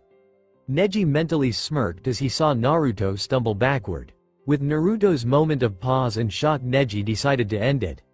8 trigrams, 64 palms. Naruto's eyes shot open when Neji moved back in with lightning fast jabs. 4 palms, 8 palms, 16 palms, 32 palms, 64 palms. As Neji stuck Naruto all over the different chakra points on his body. Naruto, after the last strike, was sent flying backward and skidded across the ground. He slowly got to his feet, panting heavily as his body felt like a lead weight. Neji stood up straight. Give it up, Naruto, you can't win. I have closed off all your chakra coils, so you have no chance now of beating me. Naruto coughed up a little blood before smirking. Yeah, well, I have a little surprise for you. Neji glared daggers at Naruto but was immediately in fear as Naruto started to try and summon forth his chakra. Ah! Naruto balled up his fist and began to pull with every ounce of his being for his chakra. Neji, with his Byakugan, watched in horror as one by one, each of his chakra coils was forcefully reopened. Doing so, Neji knew that this was causing Naruto a great deal of pain, but that only seemed to fuel him further. Naruto was in a great deal pain as he finished but stood straighter. Now that we have that done, is it my turn? Neji was in turmoil. Here he was facing the dead last that just took his best shot and is ready to keep going. Naruto held his hand out as he formed one of his newest technique, the Rasengan. Sorry Neji, but this ends here. Before Neji could blink, Naruto was in his face when he was struck and felt unbelievable pain as Naruto's Rasengan hit him in the stomach, Rasengan, and sending him into the stadium wall, knocking him unconscious. The proctor then stepped forward. The winner of the first round is Naruto Uzumaki. Naruto felt a small smile creep across his face as the crowd erupted into cheers. He then calmly walked out of the arena as medics tended to Neji. The proctor then signaled, the second round will now commence. Will Gaara of the Sand and Sasuke Uchiha please come into the arena? Gaara entered the arena but there was no sign of Sasuke. The Hokage looked over at the cage. Well, this is a problem, but it looks as if Sasuke will have to forfeit. Orochimaru scowled at this. He needed Sasuke here to continue his plan but was happy that his disguise was working. Lord Hokage, many of the spectators came to see him compete, I included. May we just put his match back until he arrives? The Hokage sighed. He knew that the cage was right. Very well Lord Cage, we shall wait, but if he fails to show after the last match, then I will have no choice. The cage nodded, very well. Rest of the fights are the same until Sasuke's fight. After the match was finished between Temari and Shikamaru, Hiruzen was about to declare Sasuke's match forfeit when a swirl of leaves was seen in the arena. Kakashi and Sasuke appeared in the arena with the Naruto, Shikamaru and the proctor. Naruto and Shikamaru shared glances with a shrug and headed back up to the staging area. Kakashi looked over at the proctor. Sorry we're late, you wouldn't believe the traffic. So, did we make it in time? He isn't disqualified, is he? The proctor smirked. You're so late that we extended the time limit twice. Lucky for you we did as you were right on time. No, he isn't disqualified. The proctor turned to the staging area. Gaara, come on down here so we may begin. Naruto and Shikamaru were walking back up the stairs when they heard screaming coming down the hallway. Both watched in shock, horror for Shikamaru, as another ninja was dragged into the shadow of the hallway by sand and was silenced. Both stood there motionless as Gaara walked from the dark hallway and past them as he walked toward the arena. Shikamaru sat down on the stairs and Naruto sat beside him. Shika then looked over at Naruto. Man, I have never seen anyone kill another person without batting an eye. I am starting to worry about that friend of yours. Naruto smirked. My teammate, yes. Friend, maybe not so much. You're my friend Shika. Just like Choji, Lee, Tenten and Kiba. Though Kiba can be a pain, he is still a friend. Shikamaru let a smile cross his face. Naruto. Naruto looked over at Shika. You've come a long way since the academy. I don't know what happened, but it's nice to be able to put you into the list of those I can count on. Naruto laughed. Gee, thanks Shika. Shikamaru laughed with him before they got up and continued up the stairs. Kit, can you hear me? Naruto suddenly halted in his tracks, causing Shikamaru to turn around. Naruto, are you okay? Naruto looked up at Shikamaru with a nod. Yeah, I'm fine. I just need to clear my head. I'll catch up, okay? Shikamaru gave a worried nod. Sure, I'll meet you in a few. Naruto sat on the stairs again and was suddenly drawn into his mindscape, but not the mindscape he remembered. It was still a sewer, but the old, cracked and crumbling walls were replaced by reinforced concrete and the pipes weren't rusty anymore. Naruto also saw the floor was without water. Naruto took the familiar walk through the sewer and soon found himself at the cage. Soon a huge fox was seen in the cage. It is about time, Kit. I have been trying to call out to you. Naruto had a confused look on his face. What are you doing here? I thought I released you. The Kyuubi sighed. Well, I underestimated your father's seal. Instead of freeing me, all we managed to do is forcefully merge 6 of my tails into your system. In doing so, my demonic chakra and your bloodline turned you into a Hanyo. Naruto scratched the back of his head. A what? Kyuubi chuckled, a hanyo, or a half-demon. Naruto snapped at that. I'm a what? Kyuubi knew this was coming. You're a half-demon, but with you being a half-demon you can draw on the other 4 tails of my chakra without losing control of yourself. But there are some side effects. Naruto sat down in front of Kyuubi. What side effects? Kyuubi leaned in slightly. Well, you have already the longer and sharper teeth and being more in tune with your surroundings. That is also modified by your bloodline, but in 2 weeks when your body finishes adjusting you will go into heat. Kyuubi smirked to herself. Naruto tapped his chin. Go into heat? Kyuubi nodded. It is a natural thing within animals and demons. Going into heat mean your body will begin to have strong urges to find a suitable mate and, well, mate. Naruto began to let everything sink in and suddenly dawned on him on what Kyuubi was talking about. Wait, you don't mean? Kyuubi laughed. I'm afraid so. You will be in heat for a period of 2 weeks twice a year. In those 2 weeks the more you fight the urges the stronger they become. Oh, and trying to take care of it yourself will only make things worse. Naruto was now sweating and thinking about how much this is going to suck. Kyuubi was smirking to herself. I am hoping that you will find a suitable mate, but if you ever have to suppress your urges, I can always give you a hand. Kyuubi smirked as she shifted into her human form and Naruto fainted with a nosebleed. I guess I could have shifted with some clothes on. Kyuubi put on her kimono and sat on the floor waiting for Naruto to wake. Naruto slowly came to with a groan. He could have sworn that he saw Kyuubi turn into a smoking hot naked woman. So you're awake. Naruto wiped some more blood from his nose. Why would you do that for me? Kyuubi smiled and walked up to the cage. Come into the cage and I will tell you. Naruto blushed and walked through the bars. As he did, Kyuubi pounced on him and kissed him full force on the lips. Naruto didn't even have time to react as she pulled away. Because I love you. Naruto blushed heavily. You love me? Now it was Kyuubi's turn to blush. Over the many years of being inside you, I came to understand you and slowly fell in love with you. That is why I made that deal to give you my power and to free myself, but things didn't work out. For a while Kyuubi and Naruto sat talking and Naruto started to get up to leave. As he stood up he pulled Kyuubi to her feet and kissed her softly on the lips. I might have to keep what you said in mind, Kyuubi Heim. Kyuubi blushed at her nickname as Naruto slowly faded from his mindscape. Naruto slowly opened his eyes and found himself still sitting on the stairs of the arena. In Naruto's mind hours had passed, but in the real world only several minutes had passed. Naruto stood up slowly and began to continue his walk up the stairs. I'm still here, Naruto-kun. Naruto smirked as he met up with Shikamaru, who was sitting with Choji, Ino, Sakura and Lee. Hey guys, what did I miss? Shikamaru looked up at Naruto with a smirk. Good, you're here. I was beginning to worry that you need to see a doctor, but you haven't missed anything. The match is just getting ready to start. Naruto looked out over the arena and spotted Sasuke and Gaara getting ready to face off.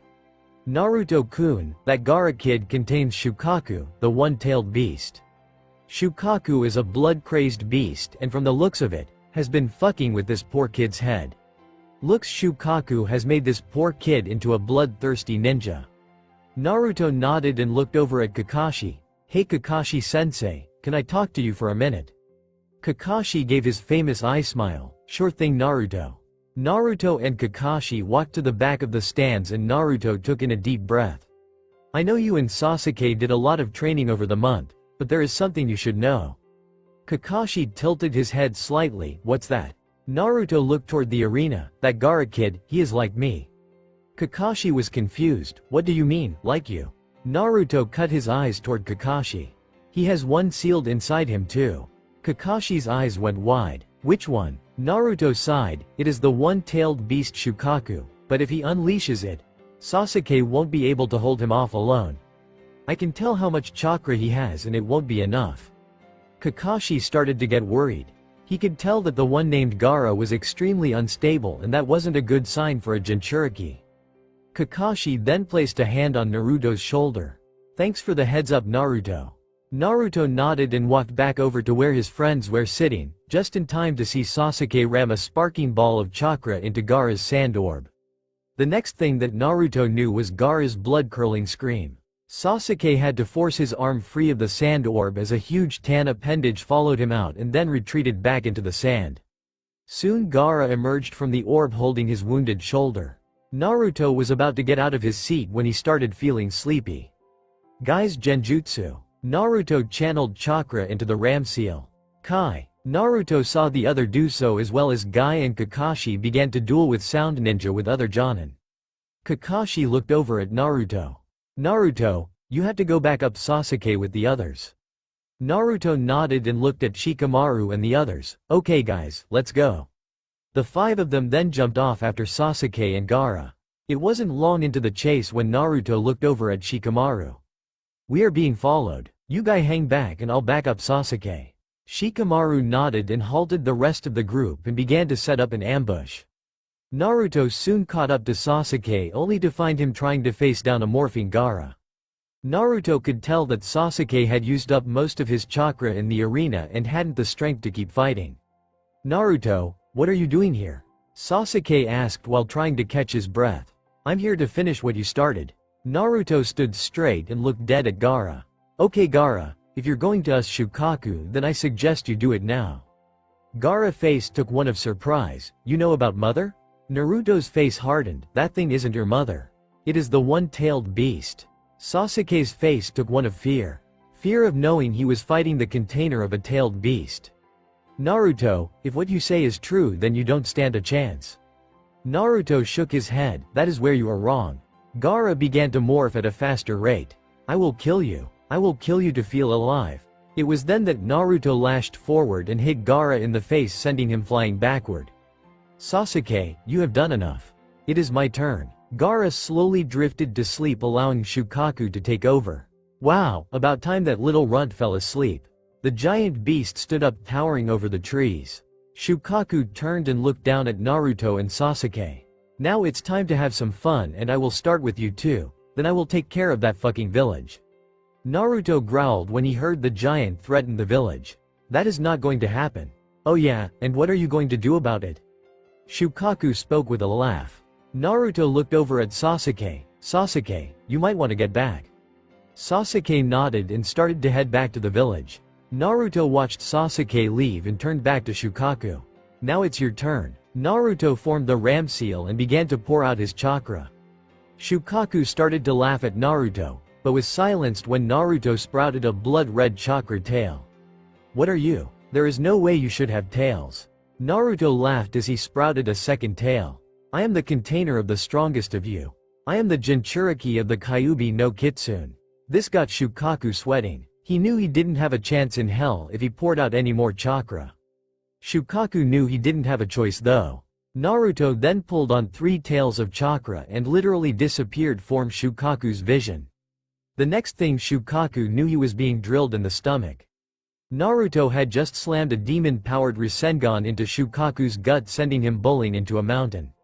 When Shukaku impacted the mountain, Gaara was awoken from his forehead. This caused Shukaku back into his container's mind and the body of Shukaku crumbled, leaving Gaara weak on the ground. Naruto walked up to Gaara on the ground, and Gaara looked at him with rage. Why are you so strong, Uzumaki? Naruto crossed his arms. I am strong because I have those I care for, and I also have those who care for me. Fighting for yourself has no meaning. Gaara struggled to move but was unable to. You fight for those who care about you. That makes you strong. Gaara spoke aloud to himself. Temari and Kankuro jumped down next to their brother. As they lifted him up, they looked over at Naruto. Naruto saw the sister and brother of Gaara show up. Take your brother and leave. I have an invasion to stop. Before another word could be said, Naruto disappeared. Temari and Kankuro picked up Gaara and began to flee that area. As he was being carried, Gaara thought a lot about what Naruto had said. Temari, Kankuro, I'm sorry. This shocked both Temari and Kankuro as they moved through the trees. Sasuke was furious. He didn't understand how the dope, dead last and loser of the class had gotten so strong. That power should be mine. It will be mine. Naruto made back to the village and landed on top of a building where could see the fighting going on all over the village. Naruto glanced over and saw members of the Inuzuka clan faring in a bad way and jumped off to help. Hana and Sume were fighting alongside their companions and other clansmen against the sand ninja that entered the clan district, but were slowly being beaten back. Hana had just dispatched another ninja when she was hit in the leg with a kunai and yelped in pain. She dropped to one knee, and as she looked up she saw another sand ninja with a sword swinging at neck level to finish her off. Sume was a good 5 yards from her eldest child when she heard Hana yelp in pain. Sume tossed the sand ninja she was fighting away from her like he was a rag doll and turned only to watch in horror as the sand ninja by Hana was going to finish her off. No, Sume growled out as she tried to make a mad scramble to her daughter, but was too late. As the sand nins, yeah, I found out that doing it this way is easier, lol. Sword swung through and slammed into the ground, obscuring Sume's vision. Tears welled up in her eyes as she thought about the daughter that lay in the cloud of dust. Seconds before, Hana closed her eyes as she awaited the blow that would end her life. However, the hit never came. Hana slowly opened her eyes and found herself on the roof of her home. How? Naruto was standing at the ledge of the roof when he heard her question. Don't worry, I'll handle it from here. Hana looked up and was suddenly sure she was looking at the fourth Hokage, if it weren't for the red streaks that ran through the mon's hair. She was also sure of the extremely feral, alpha male aura radiating off the man before her. She felt safe, and, slightly, no scratch that, extremely turned on. Naruto wasted no time jumping back into the fight. As his feet touched the ground he quickly drew his katana and set to work. Within half an hour, Naruto and the rest of the clan members from the Hyuga, Inuzuka and Aburame clans had cleared out the clan district and were moving through the village back toward the arena. Suddenly, without warning, all the sand and sound ninjas started to withdraw from the village. Several of the ninja from both were captured, many were killed and the rest escaped. Soon it came to light that the third Hokage had fell against Orochimaru in battle. Naruto was standing in the market district when another ninja ran up to him. Naruto, the Hokage, is dead. Naruto's eyes went wide with shock. One of the few people that treated him like a normal person was dead. The person was also like a grandfather to him. Naruto clenched his fist shut and began shaking with anger and sadness. Tears also began welling up in his eyes. No, you can't be gone, not now. Kyuubi could feel the sadness radiating off of him and stayed quiet. She knew nothing she said would make it better. As if on signal, rain began to fall in the village. Hana saw her mother sitting on some rubble of one of the houses in their compound weeping and jumped down. Mom, are you okay? Sume looked up to see the one person she thought she would never see again. Hana. She ran up to her daughter and hugged her. I was so worried. I thought you had been killed. She then pelted her daughter over the head. Don't you ever do that to me again. I am expecting grandchildren from you. Before Hana could respond, her mother fired another question at her. How did you get away? Hana blushed as she reflected back on what happened. Somebody saved me. Sume smirked as she saw that look in her daughter's eyes, not to mention the blush, but thought best to save that conversation for later. Come on, hun. We have dead and wounded to gather. She spoke in a somber tone. Hana nodded and they set off together to begin moving the wounded to the hospital and bury the dead. Naruto wiped his eyes and sheathed his katana. Naruto then formed a hand sign, shadow clone jutsu. He spoke in almost a whisper as 20 Narutos appeared. I want all of you to help with gathering the wounded and dead. Naruto's voice was almost devoid of all life as he and his clones set out. Over the next several hours, villager and ninja alike helped gather up the wounded and dead from all sides for treatment or burial. At the end of the day they had managed to get the bodies off the street, and treatment for the wounded had begun. There was also an announcement made that the funeral for the fallen ninja would be the following morning along with the third Hokages. Naruto slowly made his way home and entered his apartment, that was spared in the invasion. He slowly removed his gear and sat down on his bed. Just as Naruto sat down there was a puff of smoke in his room, causing Naruto to jump and he took a defensive stance. Kisame saw Naruto ready to fight and quickly spoke, Naruto, it's okay. It's me, Kisame. Naruto let out a sigh, sorry about that. Kisame took a deep breath, it's okay, but I'm afraid I have bad news. Naruto's eyes became wide as he heard Kisame bring the news he never wanted to hear. Naruto, Motion is dead. He was killed when he confronted Latch to end the conflict. Latch killed Motion when he tried to talk him down. Kisame spoke in almost a whisper as a tear escaped her left eye. Naruto collapsed to his knees and punched his hand into the floor, creating a small crater in the wood and splintering the wood around it. Where is he? Where is Latch? Kisame took another breath as she knew this news was pushing Naruto to the breaking point. He's dead. We arrived just as he attacked Motion and finished him. The war is over, but at a high cost. Naruto nodded. Thank you, Kisame.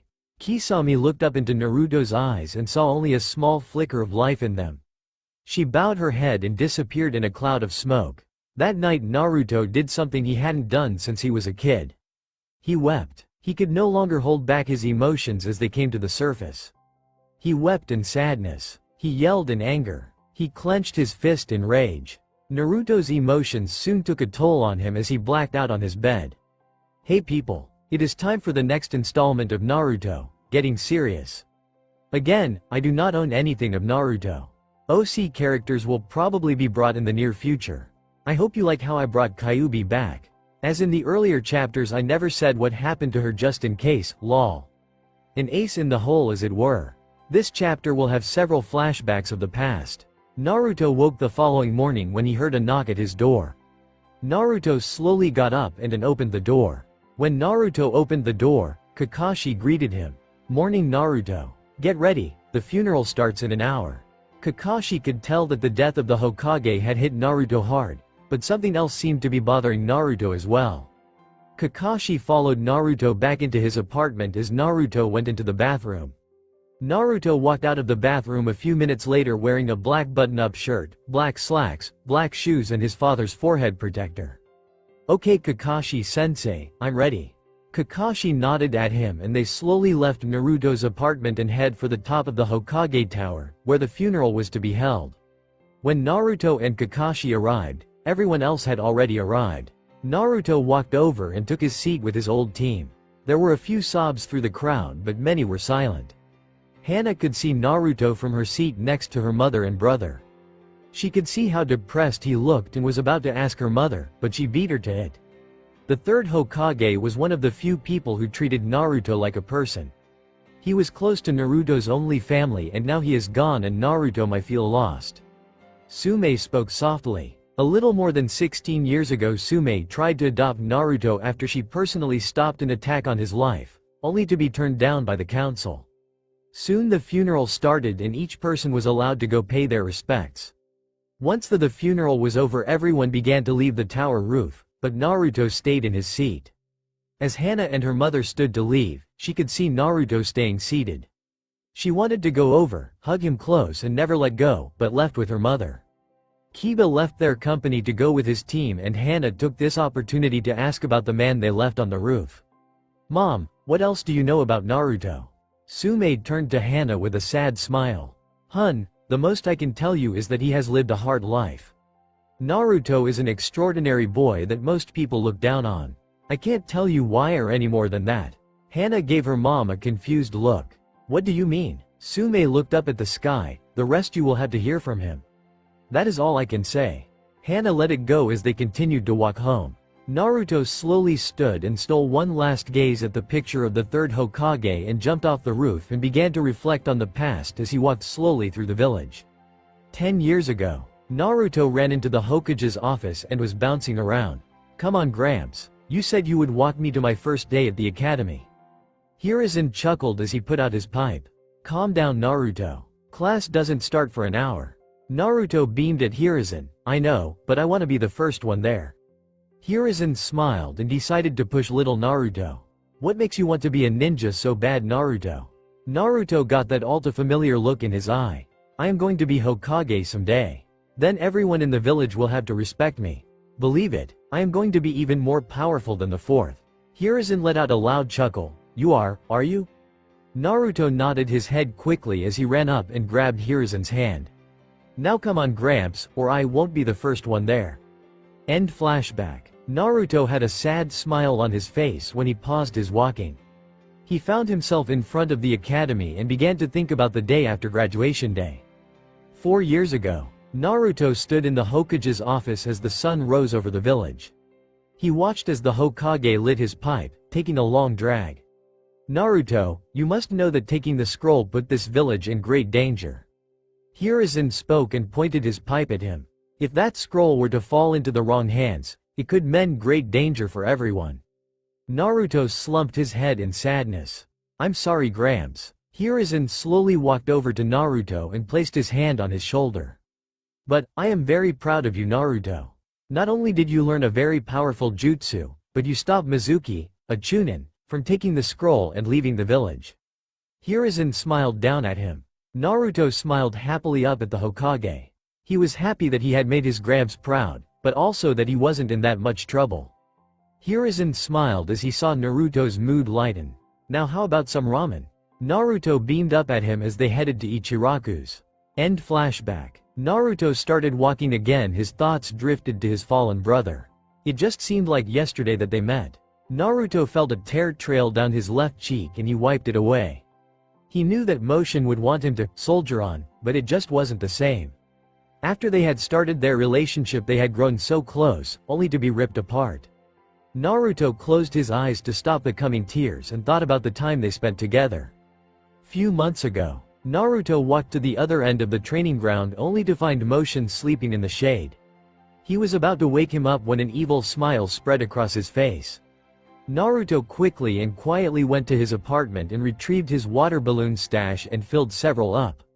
He then got his firecrackers and headed back. When Naruto returned he found Motion exactly as he had left him and began to set up his trap. Naruto set up water balloons in the trees to fall when Motion tripped the tripwires and set up firecrackers that would explode when stepped on. Naruto backed off several feet and threw a water balloon at Motion. Motion was having a great dream when he was woken by something hitting him and getting him wet. When he opened his eyes he saw Naruto standing 20 yards away smirking at him. Naruto, I am going to kill you. One of the few actual outburst Motion ever had, but as he stepped forward he triggered a firecracker. The explosion caused Motion to dash forward, and as he did it set off a chain reaction of water balloons and firecrackers above and below him. Naruto was rolling on the ground laughing his ass off as Motion did his best to dodge water and the small explosives. Suddenly it got quiet and Naruto slowly opened his tear-filled eyes. It was then that he saw an extremely pissed off Motion. Naruto eeped as he jumped up and took off running with Motion hot on his heels. End flashback. Naruto let a soft chuckle escape his lips as he remembered all too well the beating he got after that. He then kept walking the village thinking about the good times when he bumped into the back of someone. Sorry sir. The white-haired man turned to see who bumped into him. He smiled. Hey kid, no worries. I was actually looking for you. Naruto looked up at the man and looked him over. The man had a forehead protector that had kanji for oil on it, a huge scroll on his lower back and long white hair. You were looking for me? The man nodded. Yes I was. Naruto tilted his head slightly. Who exactly are you then? I don't believe I know you. Jiraiya smiled. Naruto, my name is Jiraiya of the Sannin, and I'm your godfather. Naruto nodded. Oh, you're the one that mom and dad spoke of in their letters. Jiraiya's face took a look of shock. You already know about your parents? Naruto nodded. Yeah, and they told me to give you something. Jiraiya became confused. Give me something? Naruto used his lighting reflexes and delivered a swift kick into Jiraiya's nuts. Jiraiya folded up like a wet piece of newspaper with tears in his eyes, holding his junk. I guess Minato and Kushina were still pissed about me peeking on her in the bathhouse. Naruto shrugged. I don't know what it was for, they just said to. Jiraiya soon was able to get back to his feet. Okay, now that we have taken care of that, meet me at your team's training ground. I have something to give you. Naruto nodded as Jiraiya left in a swirl of leaves, leaving him there to walk. Along the way Naruto thought about more on the past, and now that he lost two of the people that meant the world to him, he felt more alone than ever. While Naruto was thinking, he didn't realize he had reached the training ground until he heard a voice. Jiraiya saw Naruto walk into the clearing of the training ground. Took you long enough. Naruto looked up and saw Jiraiya sitting on one of the logs there. Yeah, sorry about that.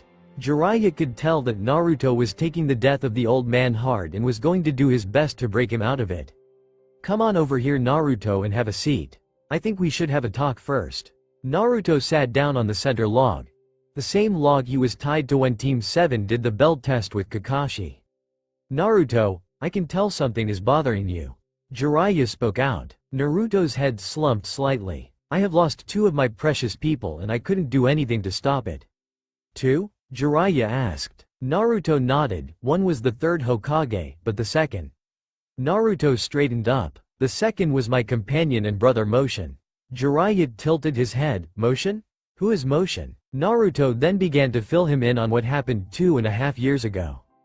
Jiraiya was totally shocked. I see. That explains why I haven't been able to find you. Jiraiya took a deep breath. Naruto, I know you're hurting, but what would Motion and the third Hokage want you to do? Naruto sighed. I know. They would want me to move on and get stronger, but I just can't help feel I failed them. Jiraiya shook his head. Naruto, I was here during the invasion. Heck, I just got into town, and I saw what you did.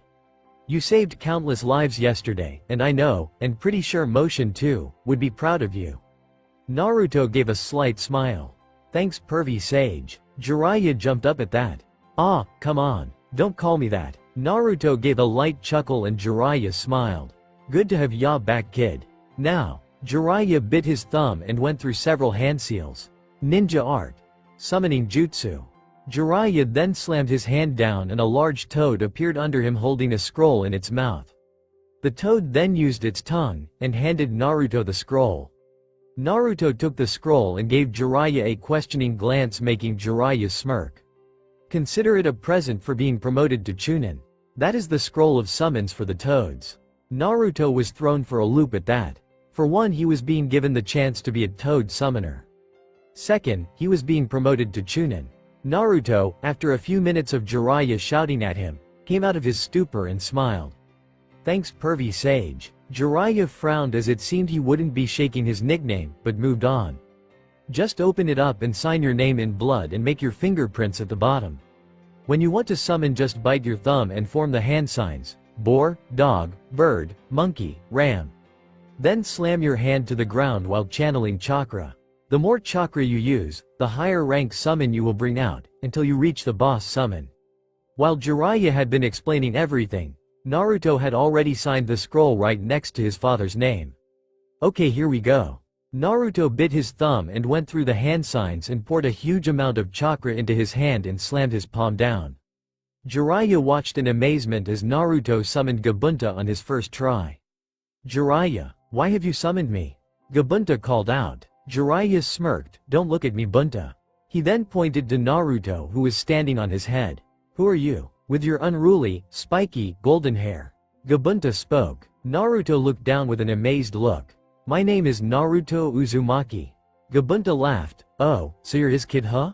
Naruto nodded, causing Gabunta to laugh again. I see. Well then I guess we should get on with it then. If you can hang on to me until the sun rises tomorrow, then I will allow you to be our summoner. Naruto nodded. You have a deal. Naruto had 12 hours until sunrise of the next day, and without warning, Gabunta jumped. Naruto was barely able to hold on as the ride he was on made bull riding like a baby playing with a rattler. Naruto couldn't believe how much chakra he had to use to maintain his hold. As the hours went by, Naruto could feel himself Gabunta going harder and harder, but in the end, Naruto won out. Naruto was smiling on Gabunta's head as he passed out from fatigue. Gabunta caught Naruto as he fell and laid him on the ground. I expect great things from you, kid. He then turned to Jiraiya. Let the kid know that if he ever needs me, just summon. Jiraiya nodded as Gabunta dispersed. He then walked over and picked Naruto up and carried him back to his apartment. When Jiraiya entered Naruto's apartment, he laid him down on his bed. When he turned to leave, he noticed a shelf with several pictures. One was of Team 7, another was of Naruto's parents, one of what Jiraiya assumed was Motion and Naruto, and the last one was of the third and Naruto as a small boy. Jiraiya smiled at the pictures as he left. Naruto woke up slowly to the sound of crickets outside. When he glanced out the window, he saw the sun had long since set, and he also noticed he was still wearing the clothes that he wore to the funeral.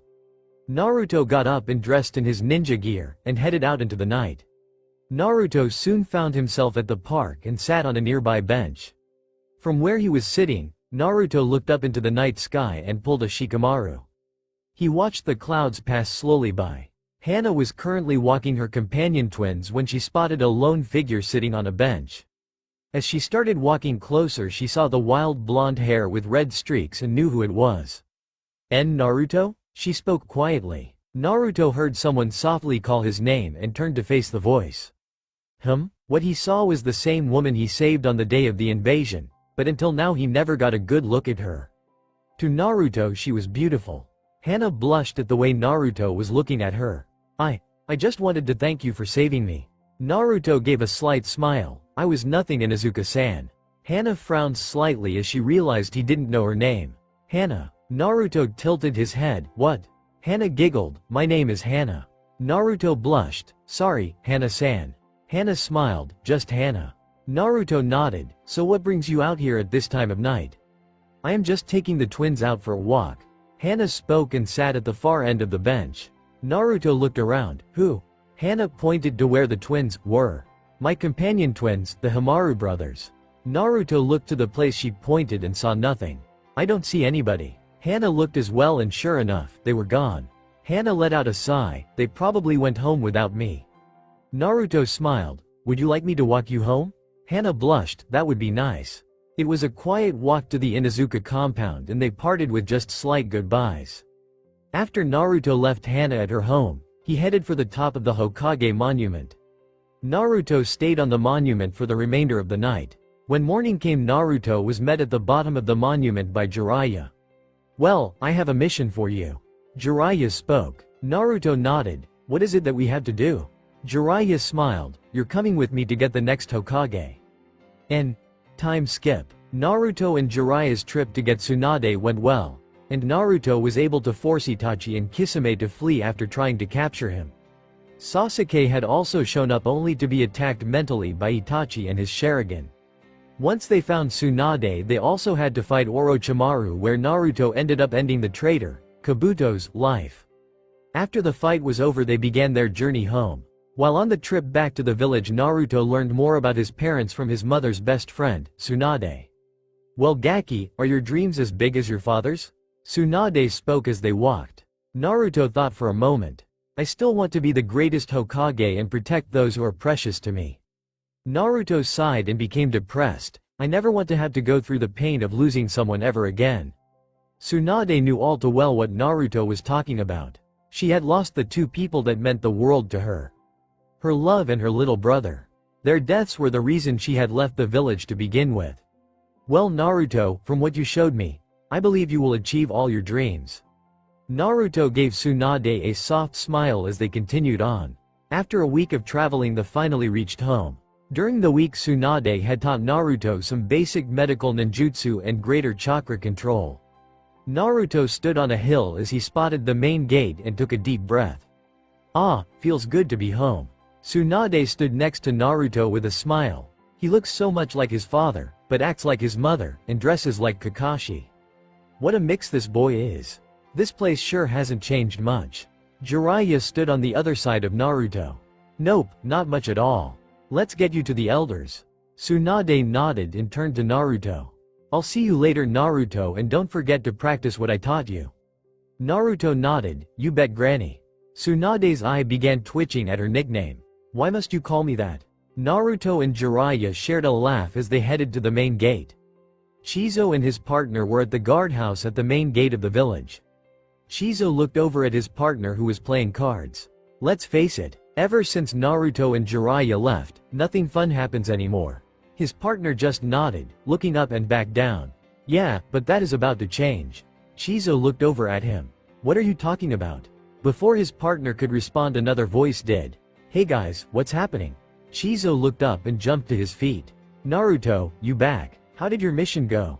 Naruto smiled and nodded. We retrieved the person in question.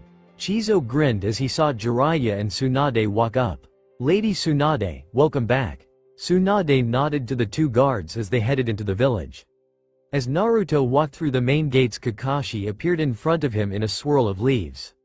Welcome back, Naruto. Naruto nodded. Thanks, Kakashi-sensei. What's up? Kakashi gave his famous eye smile.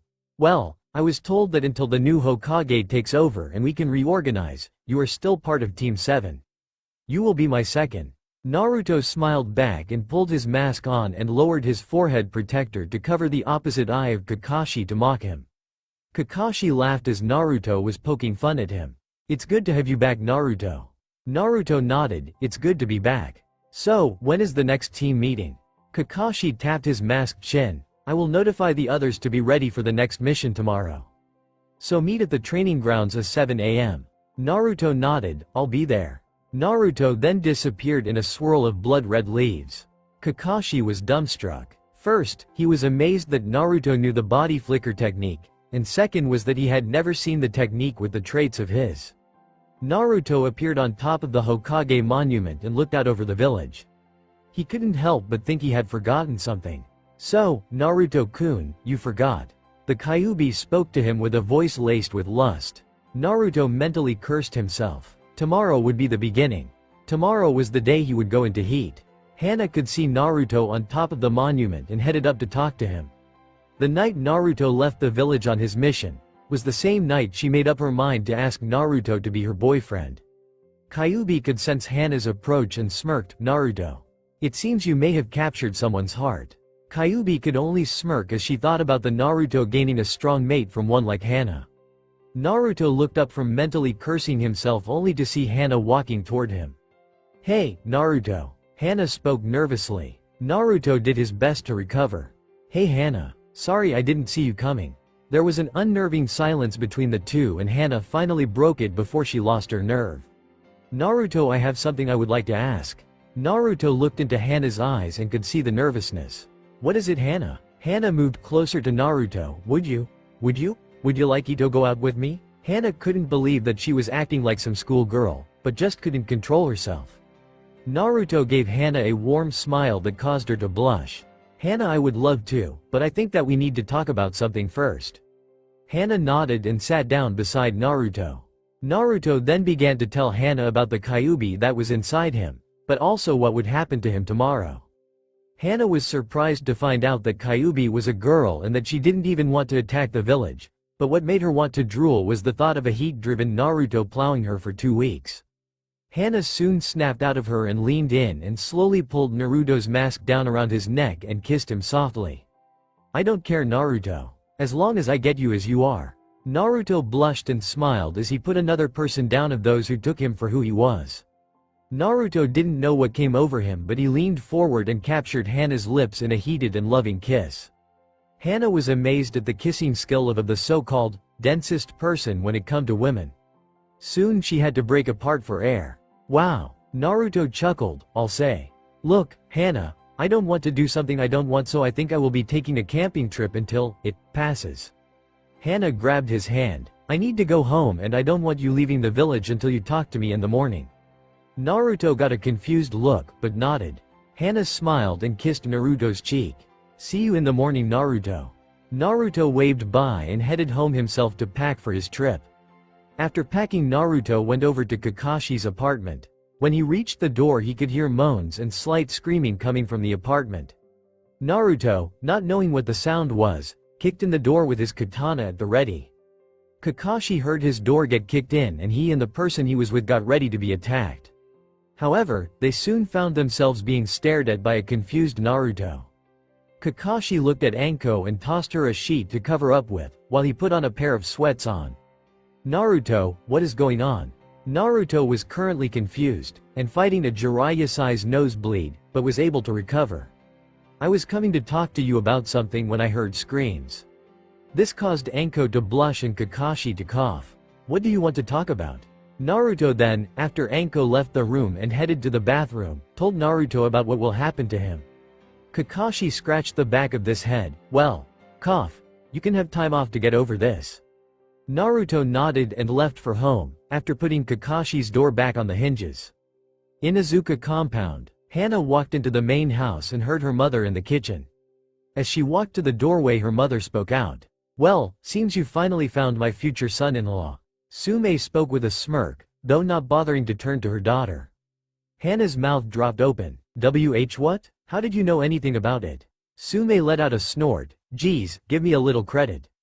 I am an Inuzuka. I can smell the effect he had on you and I can smell him on you.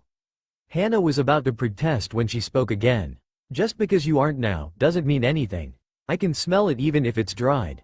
Hana began to blush and her mother turned and started laughing. So, anything else you need to talk about, hun? Hannah took a deep breath and sat at the table. Mom, she spoke in a slightly down tone. Sume knew what that meant. Her daughter only spoke like that when there was a problem. What did he do? Hannah waved her hands. No, he didn't do anything. It is what is going to happen to him. Sume tilted her head. Okay, I'm lost. Hannah, since Sume already knew that Naruto contained the Kyuubi, told her mother what was going to happen to Naruto starting tomorrow. Sume had an evil smirk cross her face but quickly hid it. So you want to know if Naruto can stay here? Hannah jumped up and slammed her hands down on the table. Can he? I don't want him to go through it alone. Sume nodded. Okay hun, he can stay, but we will have to keep a close eye on him. Also, keep him in the guest house so Kiba doesn't find him. Kiba is Naruto's friend, but he won't like that you're with him. Hannah nodded and hugged her mom. Thanks mom, I'm going to bed. Sume smiled. Good night.